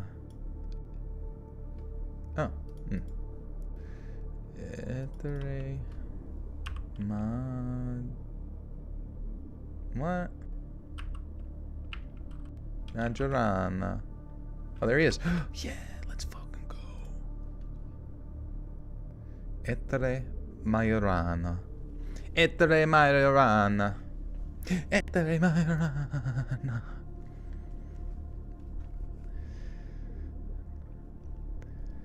As he and some of the Western world's most talented physicists convened to solve it, one of them muttered, "If only Etere were here, he'd crack this one in no time." When Oppenheimer were asked who Etere was, and why such a talented physicist wasn't right there with them, he was told that many years before, Etere had gone missing under very mysterious circumstances, and that untold scientific progress had been lost with him. But just who was Etere, and how did he disappear? Born in eastern Sicily on August 5th of 1906, Etere Majorana grew up in a highly respected and highly wealthy Italian family. His father, Fabio Majorana, was a successful... My words, Jar Jar Binks. Italian physicist Jar Jar Binks found dead in his apartment. Died of strangulation from masturbation. Andrew Batts says, I sent you a story today. It's not spooky though. Okay. Thank you for your 20th super on live stream. Appreciate you.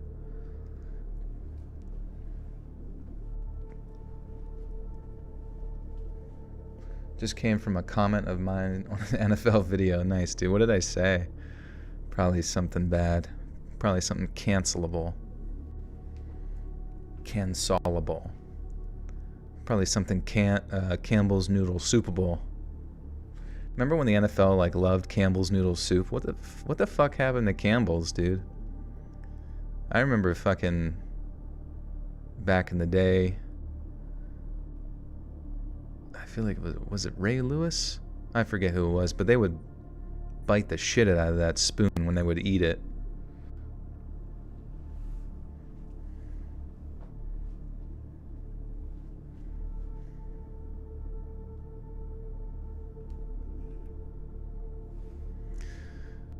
Etere Majorana. Campbell's chunky noodle soup. It does sound amazing right now. A big old fucking bowl of chunky. I used to love the clam chowder ones. Born in eastern Sicily on August 5th of 1906, Etere Majorana grew up in a highly respected and highly wealthy Italian family. His father, Fabio Majorana, was a successful engineer who served as the director of the Catania Telephone Company. Catania.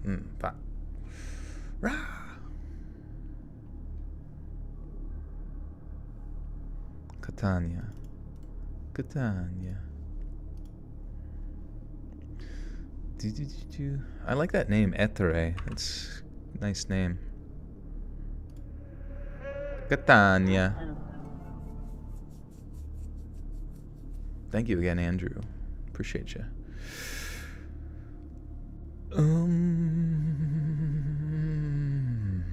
Eat, damn it, eat. I will tomorrow.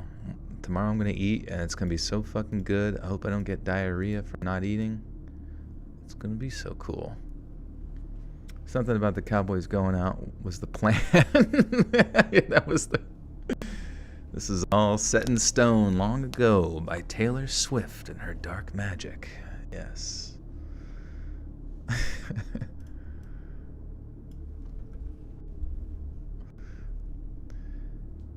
His father, Fabio Majorana, was a successful engineer who served as the director of the Catania...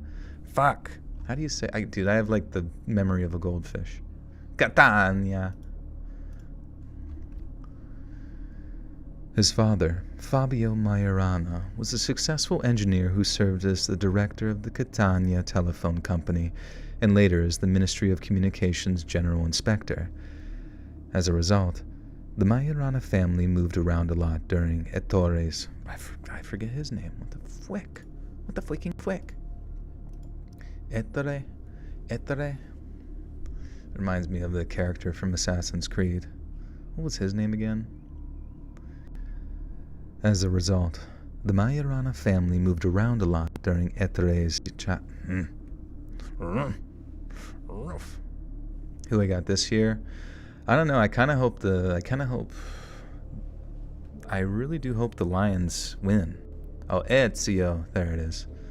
God, dude. Assassin's Creed 2 and Brotherhood. I didn't really finish Revelation, but man, those games were fucking fun, dude. I loved those interior platforming puzzle levels. But yeah, I hope the Lions win, and I hope the Ravens go and play them. But I do hope the Lions win just to say that a curse is lifted, and then we find, I don't know. We can't be allowing whatever dark spell the Swifties have been casting. We've got to we got to do counter prayers, guys. Everybody get in a prayer circle. We must fight against their blood sacrifices, which I know they're doing. We've got the documents, ladies and gentlemen. We've got the documents. We've got the vials. We got them on recording. It's all there.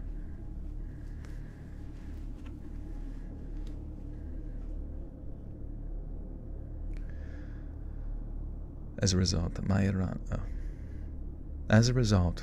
Majorana family moved around during Ettore's... Okay, I'm really sorry, but I cannot remember his name.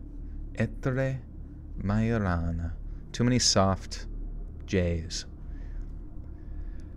As a result, the Majorana family moved around a lot during Ettore's childhood, meaning that he found it difficult to maintain steady and long-lasting friendships. He became a shy, thoughtful child who retreated into books, but by the time he started school, Ettore's parents noticed something incredible about him. At the tender age of just 7 years old, Ettore was able to multiply 3-digit numbers and extract square and cube roots using nothing but mental arithmetic. When presented with an equation that he found difficult, the boy would hide under a table or walk to a corner and face the wall, then concentrate intently until he excitedly called out the answer. Then, when Fabio tried teaching his son to play chess, he found Ettore exceeded all expectations. It was quite clear that his mother and father, that they had... Ettore, Solly, thank you for the 5 gifters, too. Ravenous, Evan Murphy, Boop, Cat Queen White, and Jeff Gabberflast. Welcome, friends, to the Buttersock Cult. And you now have access to bonus content. Am I being facetious? I'm being fascist. Fascist. Fascist.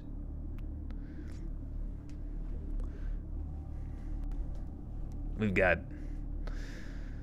Swifty on the phone right now.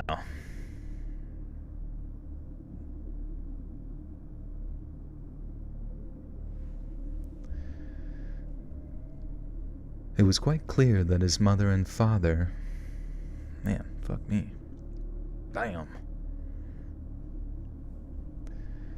It was quite clear to his mother and father that they had something of a boy wonder on their hands, and as a result, they made the difficult decision to send him to an elite Jesuit boarding school in Rome. In 1923, when Ettore was 17, he earned the prestigious equivalent of a regular high school diploma, and at first, it appeared as if though he'd followed in his father's engineering footsteps. Yet after 4 years of study, and whilst on the verge of gaining an engineering diploma at the University of Rome, he suddenly withdrew from the course. His peers and professors were stunned, but to Ettore, his decision made all the sense in the world. Engineering was a respectable, enjoyable subject, but another had captured his imagination. Pursuing a career maintaining essential public infrastructure would no doubt lead to fortune and prominence, but the study of physics was the key to unlocking technological wonders, the likes of which mankind had never even dreamed of. History has since vindicated Ettore. Atomic energy is perhaps humanity's best short-term solution to the green energy problem, whilst nuclear weapons have brought about a period of relative, albeit uneasy, peace among the nations of the globe. But, at the time, the study of particles was considered a somewhat frivolous pursuit.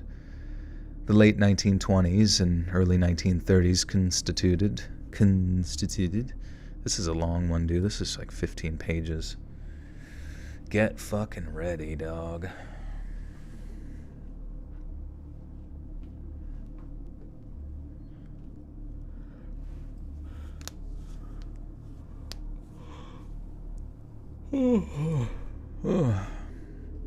Ready?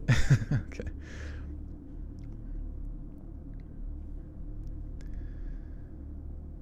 The late 1920s and early 1930s constituted something of a golden age for engineering, with the likes of the Empire State Building and the Golden Gate Bridge being constructed during this period. Many claim that engineers were the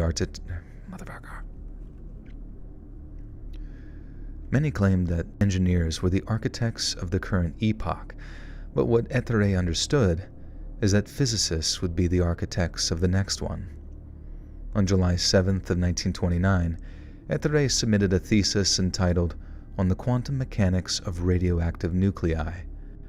Following a careful analysis by university professors, it was accepted, given a grade of 110 out of 110, and awarded a distinction. 3 years later, during the late fall of 1932, Ettore obtained his university teaching diploma in theoretical physics. The examination board, which included pioneering Italian-American physicist Enrico Fermi, reported... I gotta make sure I say that one right. I sure would hate to upset the theoretical physicist community. Nerds. Enrico Fermi.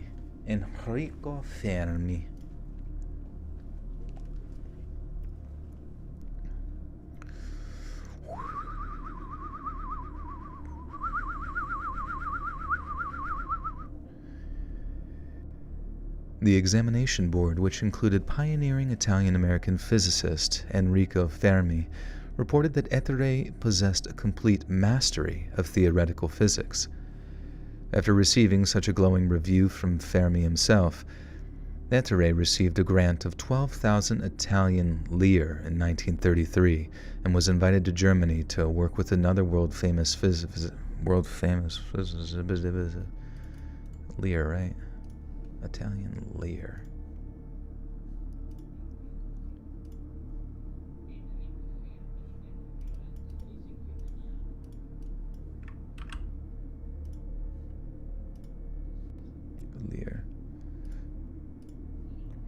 Lire.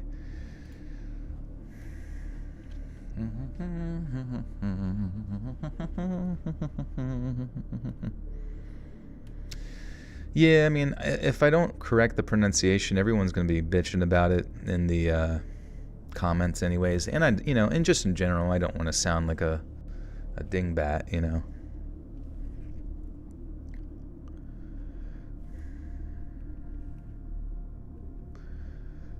After receiving such a glowing review from Fermi himself, Ettore received a grant of 12,000 Italian lire in 1933 and was invited to Germany to work with another world-famous physicist, Werner Heisenberg.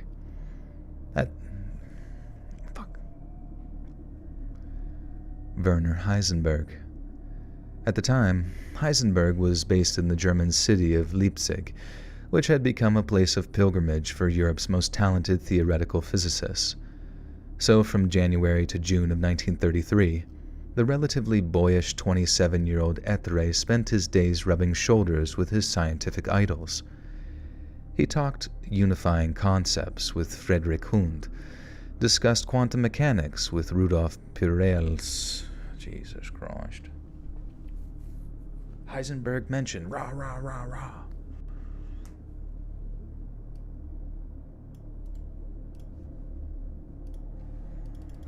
Italy. Italy. Where are you going, Italy? Pyros. Pyros. Rudolf Pyros. Pyros. Peierls. It's fucking Pyros. Pyros. Rudolf Pyros. Rudolf Pyros.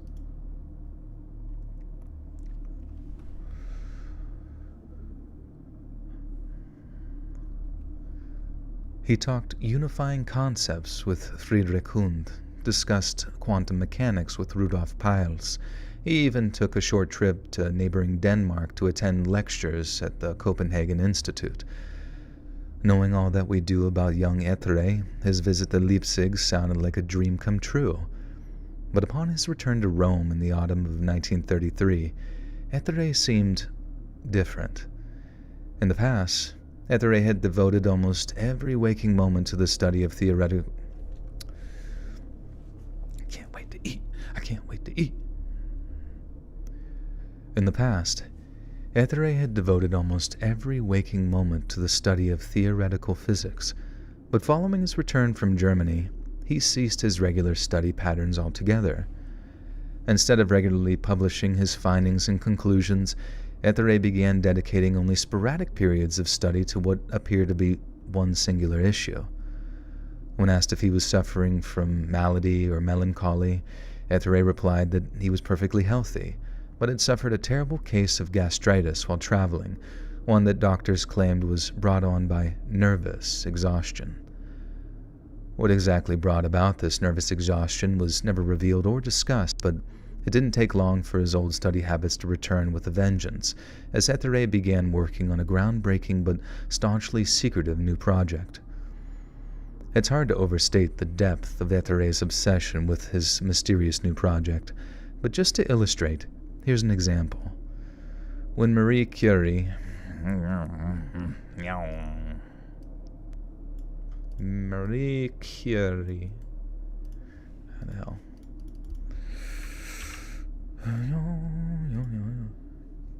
Curie, Marie Curie, Marie Curie.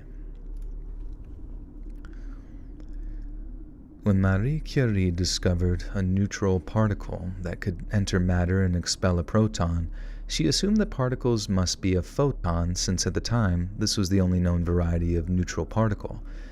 However, Etre immediately recognized that in order to move something as heavy as the proton, the original particle would have to be a proton as well.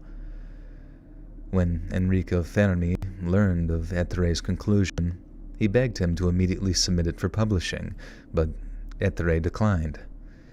He was far too busy working on a secretive new project and was unconcerned by the prospect of someone else taking the credit.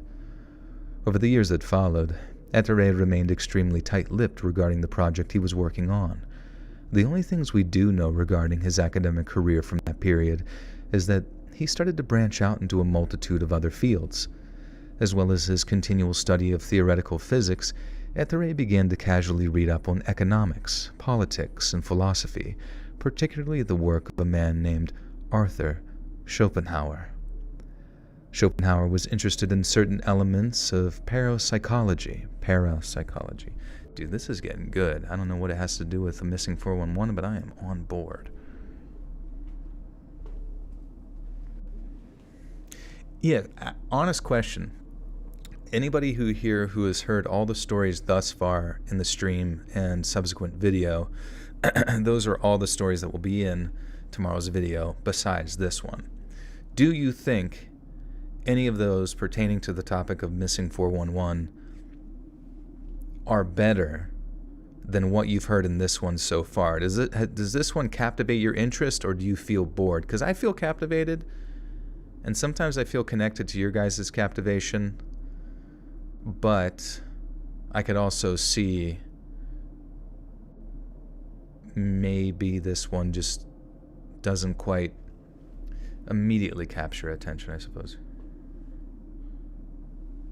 A controversial food statement. Well, yes, I am. Prepare to be turned into cheese.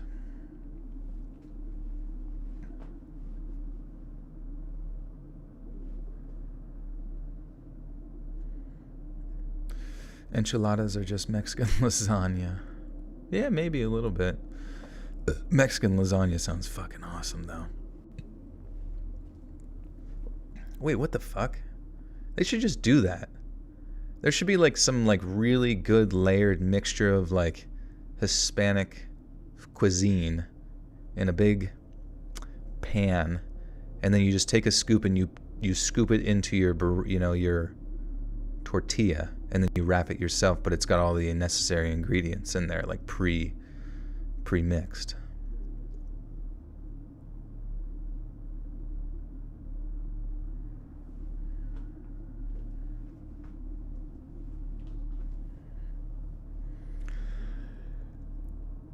I don't know if it's the last story, but it's long. This is true, it's long, but sometimes I almost feel like longer stories keep people like captivated, because a lot of the important things for a YouTube video to do well is how long you can maintain people's attention before they click off the video. So if the longest story can like keep people's attention for longer and it also be interesting, I'm thinking that might be it.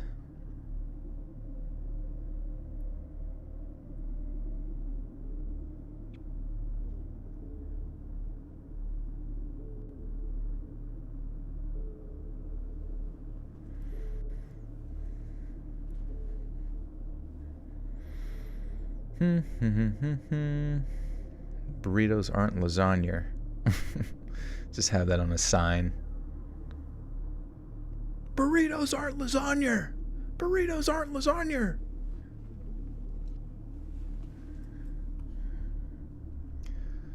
Schopenhauer was interested in certain elements of parapsychology, a term which refers to things like extrasensory perception, telepathy, clairvoyance, and telekinesis. In his work on the will and nature, he explained his belief that human beings were influenced by an intangible and mysterious force, one that was tantamount to magic. Schopenhauer also claimed that, theoretically speaking, human beings have the power to physically transform themselves and simply lack the mental capacity, or will, as he put it, to do so. Following the release of On the Will and Nature, many ridiculed Schopenhauer and accused him of believing himself a wizard. But the man himself dismissed the accusation and eschewed the word magic in favor of the term practical metaphysics.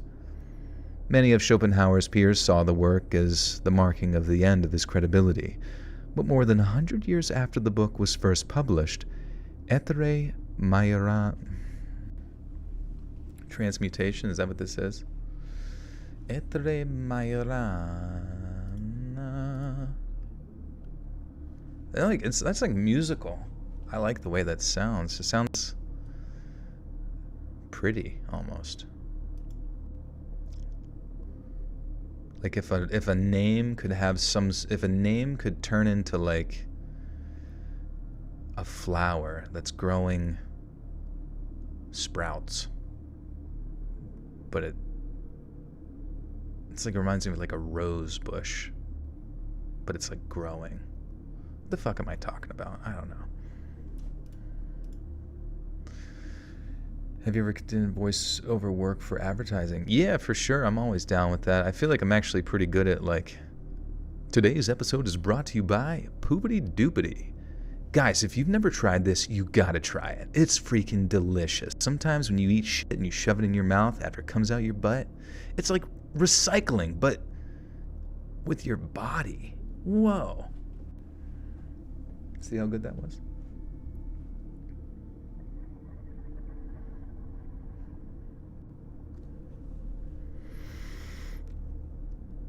Many of Schopenhauer's peers saw the work as marking the end of his credibility. But more than 100 years after the book was first published, Etere Majorana, quite possibly the most intelligent man on the face of the earth, took its claims very, very seriously. In January of 1938, Etere began lectures on quantum theory at the University of Napoli? Napoli. Napoli. Napoli. Is it Napoli? Napoli. Everything's got to be extended a little bit. You gotta hold the word out just for too long. Like you're excited or you're upset that this is the name of the thing. You need to be on a GTA radio station. That would be sick. I mean, I don't really know.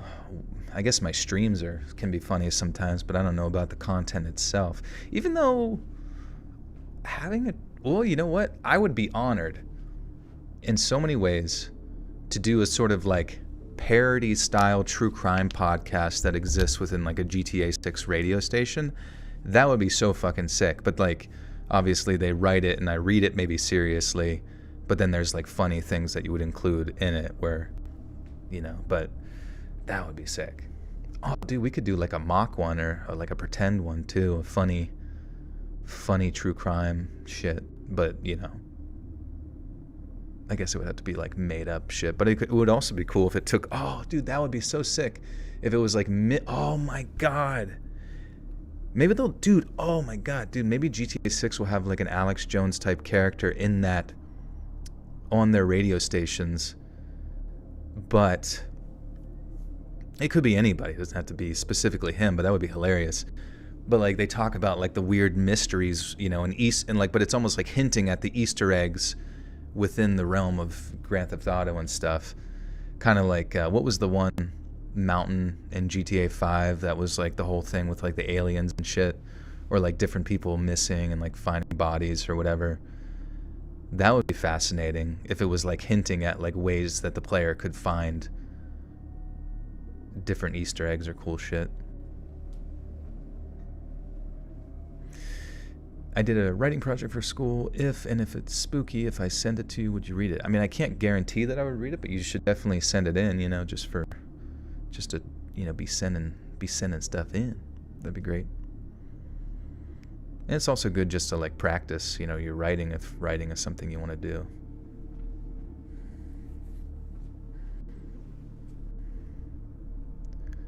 Oh my God, that'd be so fucking good, dude. I don't know. Maybe they already did that on GTA 5 or the previous ones, but like then they would have like, it would basically just be like a coast to coast AM, maybe a little bit like Alex Jones style like stuff. Maybe not as political, but I could see it being that too, like commentating on like current day events, but also the events within GTA. And like then they would have callers come in and like, I seen it, man. I fucking seen it. It went right over my house. It fucking landed. I think it was a comet or a down ship or something. And then like saying that, you kind of figure out where he's from. And by implying that, you would lead you to, I don't know, some sort of down ship that landed in a lake or some shit, you know. He's yapping again. I do be doing it. I left a very specific warning in the stream title.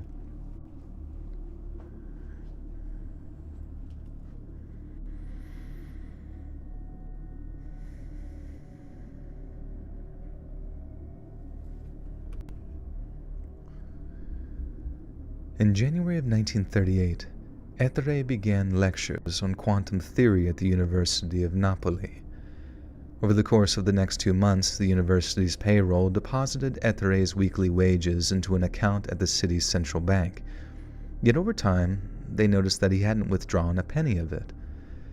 Ettore was informed that he had a sizable lump sum awaiting him in the account, but claimed that he was well aware, and that his abstinence. Ettore was informed that he had a sizable lump sum awaiting him in the account, but claimed that he was well aware, and that his abstinence was entirely deliberate. Then on March 23rd of 1938, Ettore walked into the bank, cleared out his account, then purchased an overnight ticket onto a ferry bound for his native Sicily. Naturally, Ettore's disappearance caused a great deal of concern among his friends and colleagues. But just a few days later, the director of the Naples Physics Institute, Antonio Corelli, I gotta make sure I'm saying Naples. Naples, probably. Oops. Napoli, and then Naples. Naples. I tried to. I plan to go to Naples, Italy this summer. Let's yap. Yappers Anonymous. I'm mayor of Yapperton.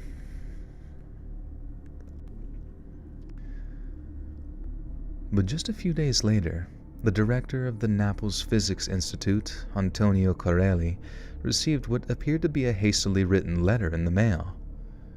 Dearest Corelli, it read, I made a decision that has become unavoidable. There isn't a bit of selfishness in it, but I realize what trouble my sudden disappearance will cause you and the students. For this as well, I beg your forgiveness, but especially for betraying the trust and the sincere friendship and sympathy you have given me. Fucking hell.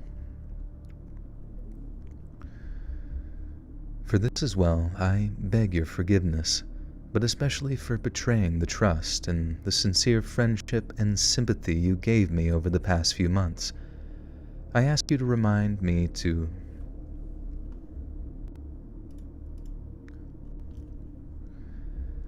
I ask you to remind me of all those I learned to know and appreciate in your institute, especially Schiotti, especially Mario and Luigi.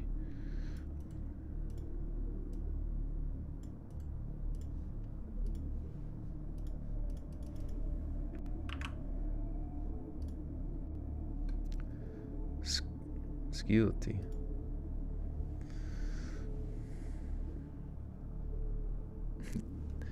Hello, this is my customer service voice. How can I help you? I'm shitting everywhere, what the fuck? Shuiti. Oh, interesting.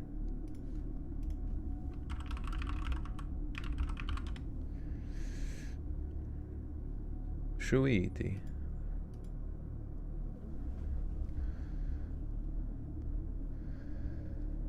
I ask you to remind me of all those I learned to know and appreciate in your Is it I ask you to remember me? No. I ask you to remind me of all those I learned to know and appreciate in your institute, especially Shuiti. Wait, damn, I looked at it and then I fucking forgot. Shuiti. I ask you to remind me of all those I learned to know and appreciate in your institute, especially Shuiti. I will keep a fond memory of them all at least until 11 p.m. tonight, possibly later too. Signed, Ettore Majorana. Signore Corelli. What was his first name? Signore. Signore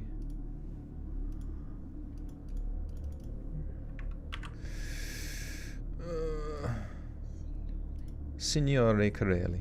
Okay. We got a yapper on our hands. Shorty Mag, welcome back. For 15 months, says Joel, we must find Skids and see if he's still crushing butts. Been an awesome 15 months with you, and all the Buttersaw Cult love yins. Thank you, Shorty. Always a pleasure to have you here. Appreciate you and those 15 months. Thank you. Signore Corelli was deeply perplexed by the note, and its wording caused him deep concern. Yet the very next day he received yet another letter from Ettore. Dearest Corelli, the second note read, I hope you got my telegram and my letter at the same time. The sea rejected me, and I'll be back tomorrow at the Hotel Bologna. Bologna? Hotel Bologna?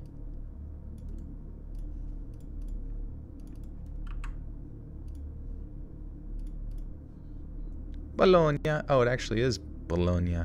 Why the hell do we pronounce it Bologna? What the fuck? That seems odd. That's so funny. It's an Italian word, Bologna, but we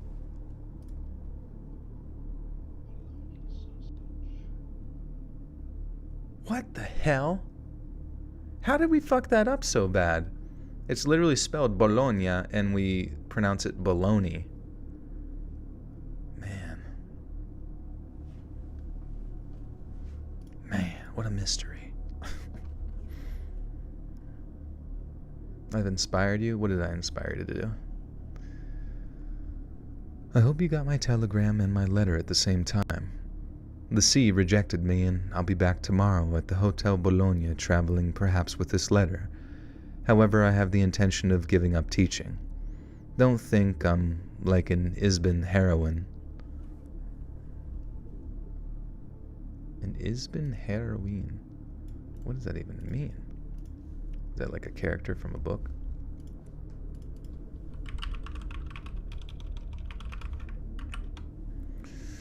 Refers to a female character in the plays of Henrik Isbin, Norwegian playwright. Okay.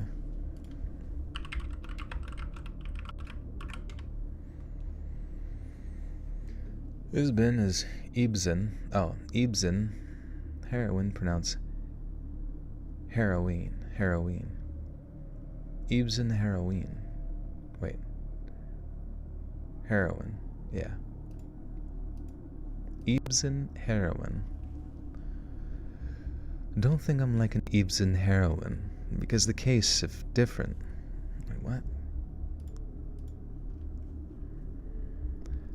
Don't think I'm like an Ibsen... I fucking knew it. God damn it. Ibsen. Ibsen. Don't think I'm like an Ibsen heroine. I don't know what's going on with my brain, but it's not there. Don't think I'm like an Ibsen heroine. What the fuck is going on? Every time I get to the word, I like space. Ibsen heroine. Heroine. God. Don't think I'm like an Ibsen heroine, because the case is different. I'm at your disposal for further details. Signed, Etere Majorana. Although the second letter appeared to be an attempt to reassure him, Antonio... Holy fuck, we're only like barely halfway with this. Although the second letter appeared to be an attempt to reassure him, Antiano... Antiano? Is that what it was? Not Antonio? Fucking shit, dude. Did I fuck that up? Or Antonio? Antonio, yeah. Okay, cool.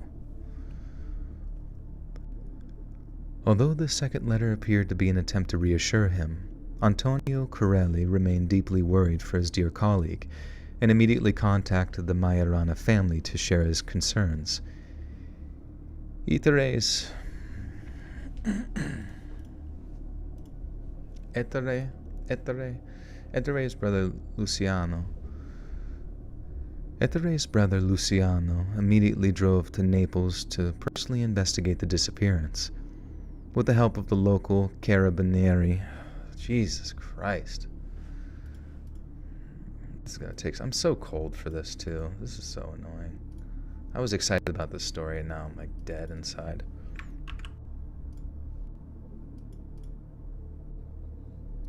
Carabinieri. With the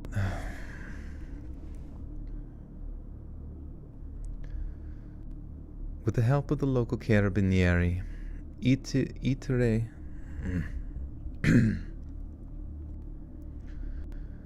With the help of the local carabinieri, Itere's brother discovered that he'd lied in a second letter to Antonio Corelli. Itere had indeed boarded a ferry to Sicily on the night of March 25th, and had done so in the company of a professor from the University of Palermo.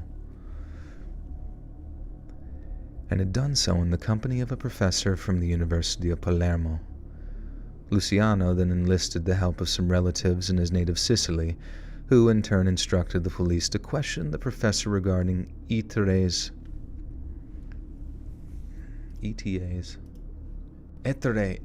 what the fuck, how do I forget his name?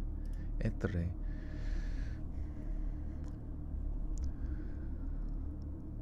Luciano then enlisted the help of some relatives in his native Sicily, who in turn instructed the police to question the professor regarding Ettere's whereabouts.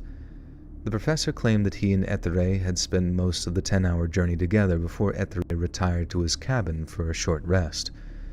When the ship docked at the port of Palermo,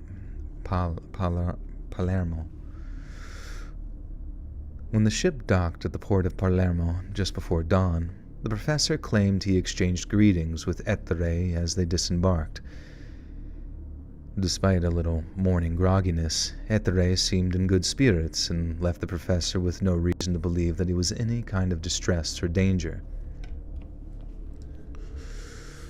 Oh my god, I'm fucking dying, bro.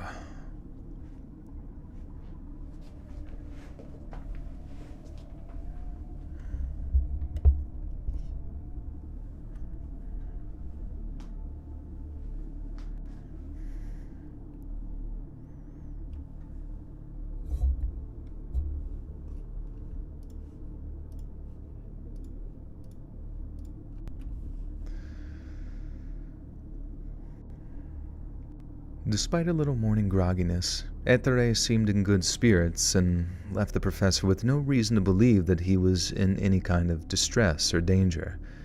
Sicilian authorities conducted thorough searches of all the places Ettere might frequent or visit, but not a trace of the man was ever found, and not a single person ever claimed to have seen him. The search for Ettere dragged on for months, with increasingly large amounts of money offered in exchange for legitimate information. But frustratingly, the investigation failed to make any progress whatsoever. To some, it was as if Ettere had stepped off the ferry and then simply vanished into thin air. On December 6th of 1938, while his family was still hopeful of his safe return, the head of the investigation into Ettere's disappearance announced that the Italian authorities had found nothing suspicious concerning his sudden vanishing, and that they simply abandoned his office without any justified reason. To Ettere's family, this constituted a not-so-subtle...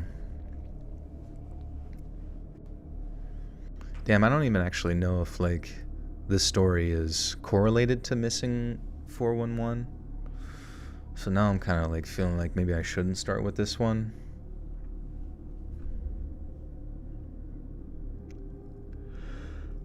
Kendra, hello. Yeah, just recording for tomorrow. Gotta get it right. But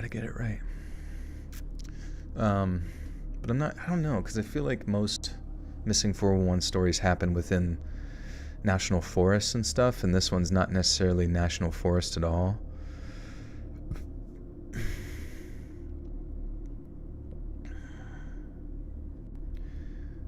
To Ettere's family, this constituted a not-so-subtle attempt to paint him in a negative light. Ettere had disappeared, justification had nothing to do with it, and he had a teaching job. He wasn't a military officer, so invoking the concepts of abandonment and cowardice not only made no sense, it was downright insulting. The Majorana family, as well as scores of Ettere's former colleagues, approached Italian dictator Benito Mussolini on a dozen different occasions to petition his help. Each time, Mussolini pledged to dedicate time and resources to the search for Ettere. Ettere. Okay, cool. Each time, Mussolini pledged to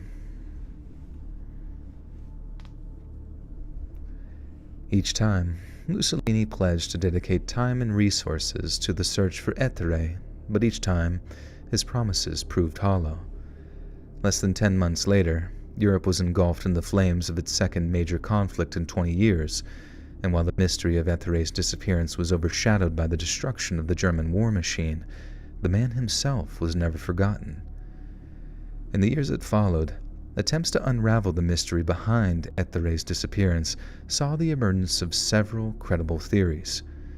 The first, and perhaps one of the more plausible, is that following a lengthy period of depression, Ettere took his own life. Many allude to the opening line of his first letter to Antonio Corelli, in which Ettere stated, "I have made a decision that has become unavoidable, and I realized that trouble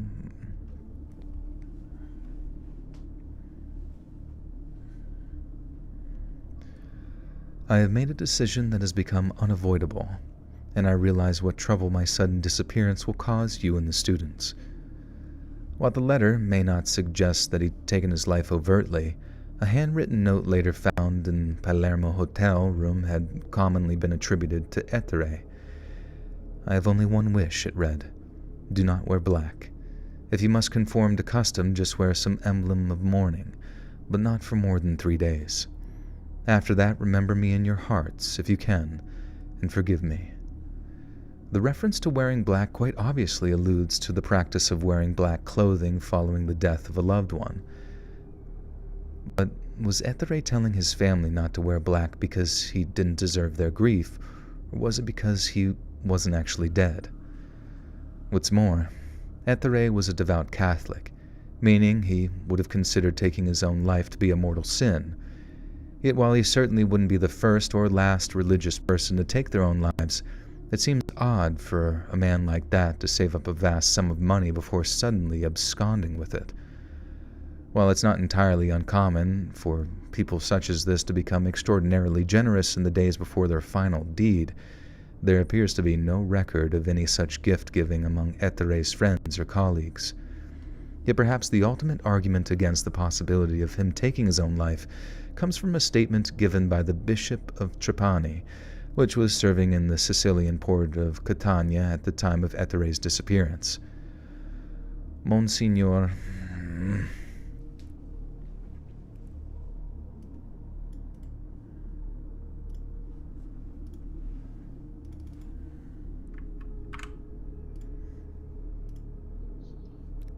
Riccieri. Monsignor Riccieri.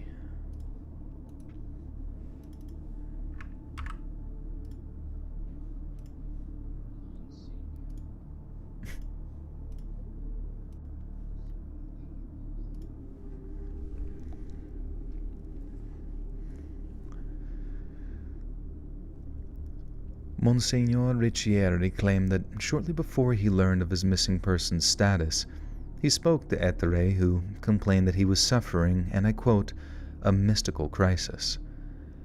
Riccieri claimed that Ettore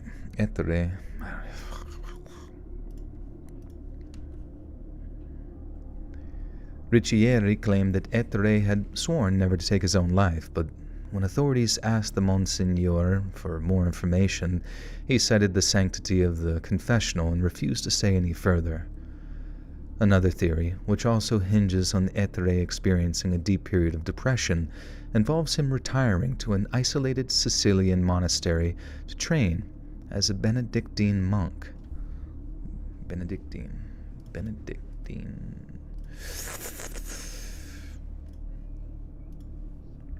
Monsignor.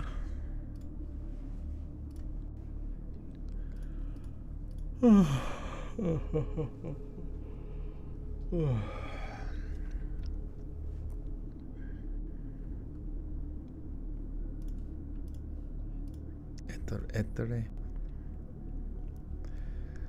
Another theory, which also hinges on Ettore experiencing a deep period of depression, involves him retiring to an isolated Sicilian monastery to train as a Benedictine monk. As we've already mentioned, Ettore remained a staunch Catholic throughout his life and married his faith with his awe of the law of physics. Deciphering the mysteries of the world around him was Ettore's God-given purpose, and in doing so, he became increasingly awestruck by the wonder of creation. The theory is given credence by the fact that in the days following Ettore's disappearance, a representative of the Naples-based Gesù Nuovo Church reported that someone matching Ettore's description showed up to their doorstep on the same night he supposedly vanished. The man appeared upset and asked the church to take him in before teaching him the ways of the priesthood. This representative was forced to inform the man that there was no long-term accommodation available, but that he could seek help elsewhere. The man then thanked him for his time and disappeared into the night. The representative of the Gesù... Oh, yeah.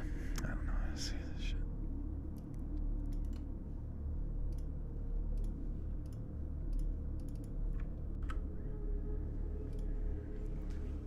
Gesù nuovo.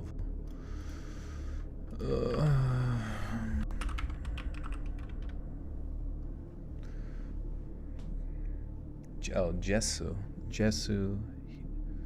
He. Jisoo. Jesa. What? And the sa rhyming with mu. Jisoo. Jisoo. Nuo. What? Jisoo.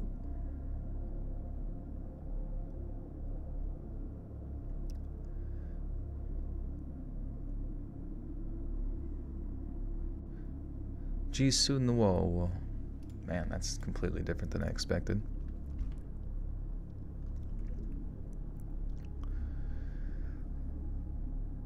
The theory is given credence by the fact that in the days following Ethere's disappearance, a representative of the Naples-based Gesù Nuovo church reported that someone matching Ethere's description showed up on their doorstep on the same night he supposedly vanished. The man appeared upset and asked the church to take him in before teaching him the ways of the priesthood. This representative was forced to inform the man that there was no long-term accommodation available, but that he could seek help elsewhere. The man then thanked him for his time and disappeared into the night.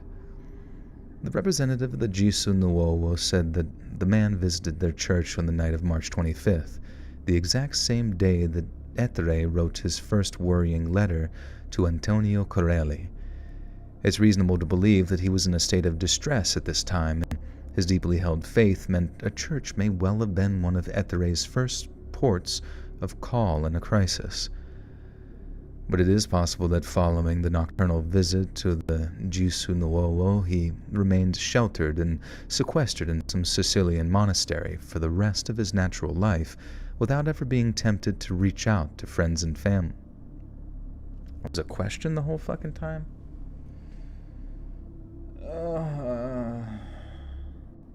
Still freezing? Yeah, it's fucking cold, dude. Gesù Nuovo. I've been going for 4 hours almost. Holy Christ, on a Christmas Cracker Jack box.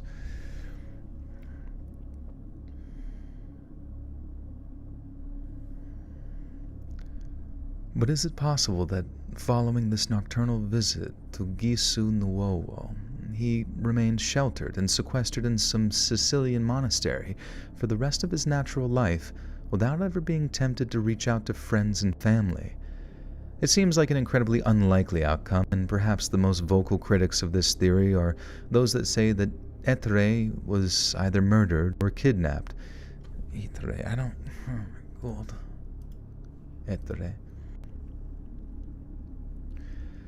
It seems like an incredibly unlikely outcome, and perhaps the most vocal critics of this theory are those that say Ethere was either murdered or kidnapped by some of the most powerful and most dangerous countries on Earth.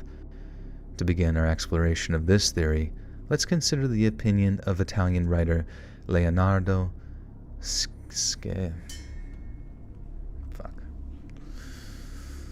Leonardo... Fucking Christ.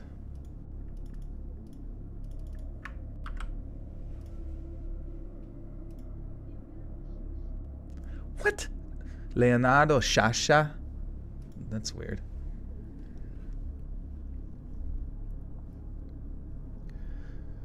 To begin our exploration of this theory, let's consider the opinion of Italian writer Leonardo Sciascia. Wait, fuck is it? Sciascia, just Sciascia, that's so weird. To begin our exploration of this theory, let's consider the opinion of Italian writer Leonardo Sciascia. Sciascia believed that sometime in the mid to late 1930s, Ethere Majorana had a kind of premonition. He foresaw an age of apocalyptic nuclear warfare, and how men just like himself would be its key facilitators. And so, rather than be forced to work on a new and terrifying form of weaponry by fascists, either German or Italian, Ethere. He's smoking that Leonardo Zaza. And so, rather than be forced to work on a new and terrifying form of weaponry by fascists, either German or Italian, Ettore opted to voluntarily disappear. This theory ties somewhat in with the monastery theory, as quite obviously one of the places Ettore could sequester himself would be some isolated island retreat. But there was also reported sightings of him at a hotel in the Argentine capital of Buenos Aires. Local detectives were dispatched to the hotel but found the registration page missing from the hotel's registry book, as if someone had carefully and deliberately removed it. Some have suggested that this was the work of some powerful but shadowy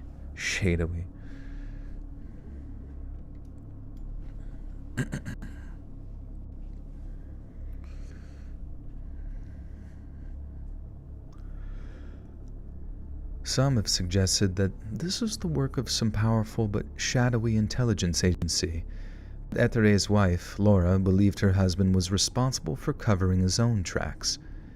If he decided to disappear, then he will disappear, she reportedly said. No one will be able to find him. He will be found when he wants to be found. But what if Ettore didn't escape those who might seek to enslave him and exploit his incredible intellect? This is where the murder-kidnap theory comes into play. Around 18 months after his disappearance, none other than Albert Einstein wrote a letter to the President of the United States warning that the Germans might be developing nuclear weapons. Einstein urged Franklin D. Roosevelt to stockpile uranium and begin work on their own atomic weapons. But where had this sudden inspiration come from? Had the Germans kidnapped Ettore after following him to Sicily, having learned of his talent for theoretical physics?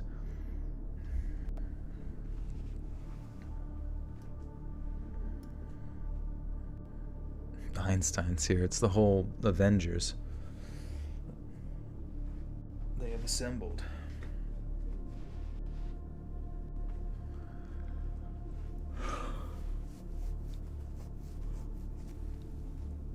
What do I think about German as a language? It transfers pretty well over to English. I mean, obviously, I guess similar origins, but it's a little harsh, I guess, Guten Tag.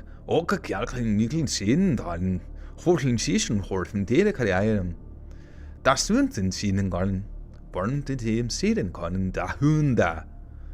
you're just like, alright. You don't sound very nice. Angry English, yeah, pretty much.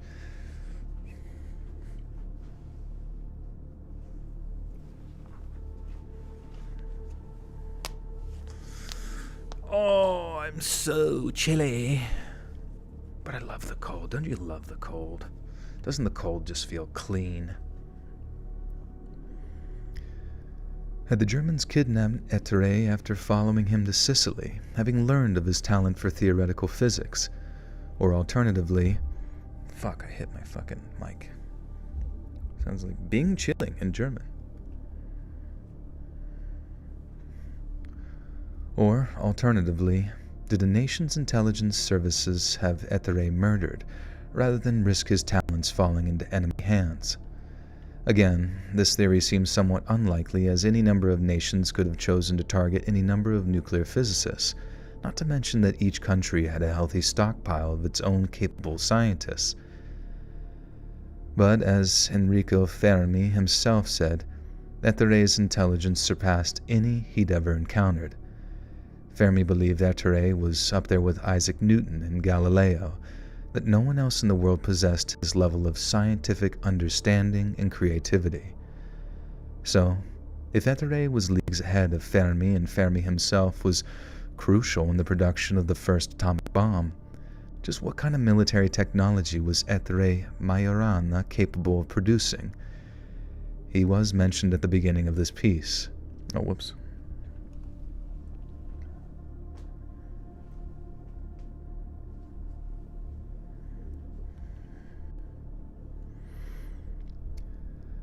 As we mentioned at the beginning of this piece, Ettore spent his childhood in eastern Sicily and often visited the Nebrodi National Park, as well as the neighboring Etna National Park.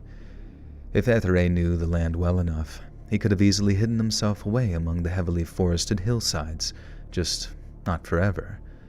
And this is where the final, most terrifying theory of all joins the game. Ethere was a remarkable physicist, but he was also a talented engineer. This means that not only was he capable of profound theoretical breakthroughs, but he was more than capable of designing and building devices which demonstrated these breakthroughs. What if, somehow, Ethere designed and constructed a device that would allow him to hide from those who wished to use his knowledge for evil? What if this device was the very thing his pursuers sought? Ethere had become obsessed with Schopenhauer's theory of practical metaphysics, which was little more than a fancy word for magic. But consider how many scientific breakthroughs would have once been considered the stuff of fiction. I'm not saying that Ethere built a Rick and Morty-style portal gun and then zapped himself off to some alternate universe. But 7 years before the creation of the world's most powerful method of murder, who's to say Ethere didn't invent the world's most powerful method of transportation? Maybe that's why his brother, Luciano, had his people walking around the parklands surrounding the city of Catania, long after his brother was declared dead. Ethere knew that he had something so powerful in his hands that it would be irresponsible to test it somewhere as densely populated as a town or city. And so, maybe Ethere went out into the wilderness with a device comparable in strength to the first atomic bomb, and simply made himself disappear. During his letter to Benito Mussolini, beseeching him to help find the errant Ethere, Enrico Fermi said the following of his missing colleague: "I have no hesitation in saying that this is not a hyperbolic statement, but Ethere Majorana is the most deeply gifted and intellectually brilliant human being I have ever had the pleasure of meeting. Enrico Fermi invented the world's first nuclear reactor, and had spoken of Ethere like a god in the presence of J. Robert Oppenheimer. If that was the case, what did Ethere invent?"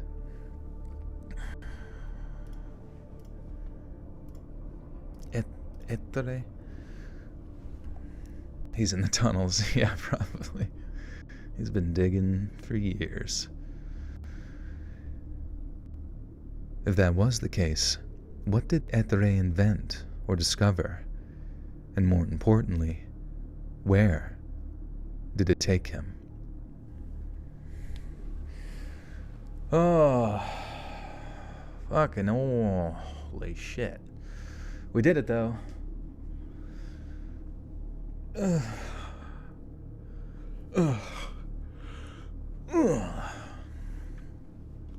Oh man, that reminds me. I forgot that I have the air fryer. I could put the, there's like these cauliflower crusted, well, it's actually like broccoli and cauliflower crusted like cheese bites that I could put in the air fryer. Yeah, that sounds so nice.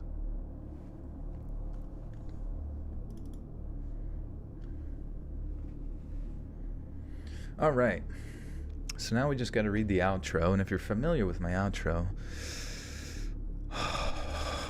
we say something funny at the end. National parks are involved. They will find him perfectly fine on the top of the mountain. Exactly. Yeah, that's what I'm like kind of wondering. It sounds like Taylor Swift devil magic. It is. It most certainly is. And it makes my mouth water just thinking about it. Thinking about how popular she's gonna get. How cool all the football people are gonna think of her. Yeah, let's think of something funny. The rot consumes. This is true. That'd be a good one. Hey friends, thanks for listening. Click that notification bell to be alerted of all future narrations. I release new videos every Monday and Thursday at 7 p.m. and there are super fun live streams every Sunday and Wednesday nights, the nights before uploads. If you got a story, be sure to submit them to my subreddit r/Let'sReadOfficial and maybe even hear your story featured on the next video.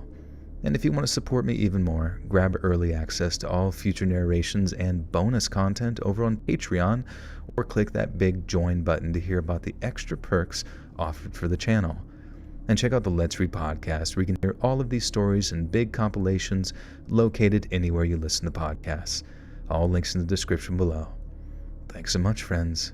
And remember, the rot consumes. Let's do the cha-cha now. Cha-cha real smooth. You've been playing Power World. Are you going to join us, Joel? I don't know. I will have to check out some more gameplay and see what I think, but I could see myself maybe getting just a little addicted. Hey, Perdeepy boy, what are you doing? What are you doing, baby? He's rolled over on his back. He wants his belly smushed and squished. But guys, thanks for hanging out. That was a solid 4-hour stream. Tomorrow's video should be a banger. As always, I will get this audio up and edited over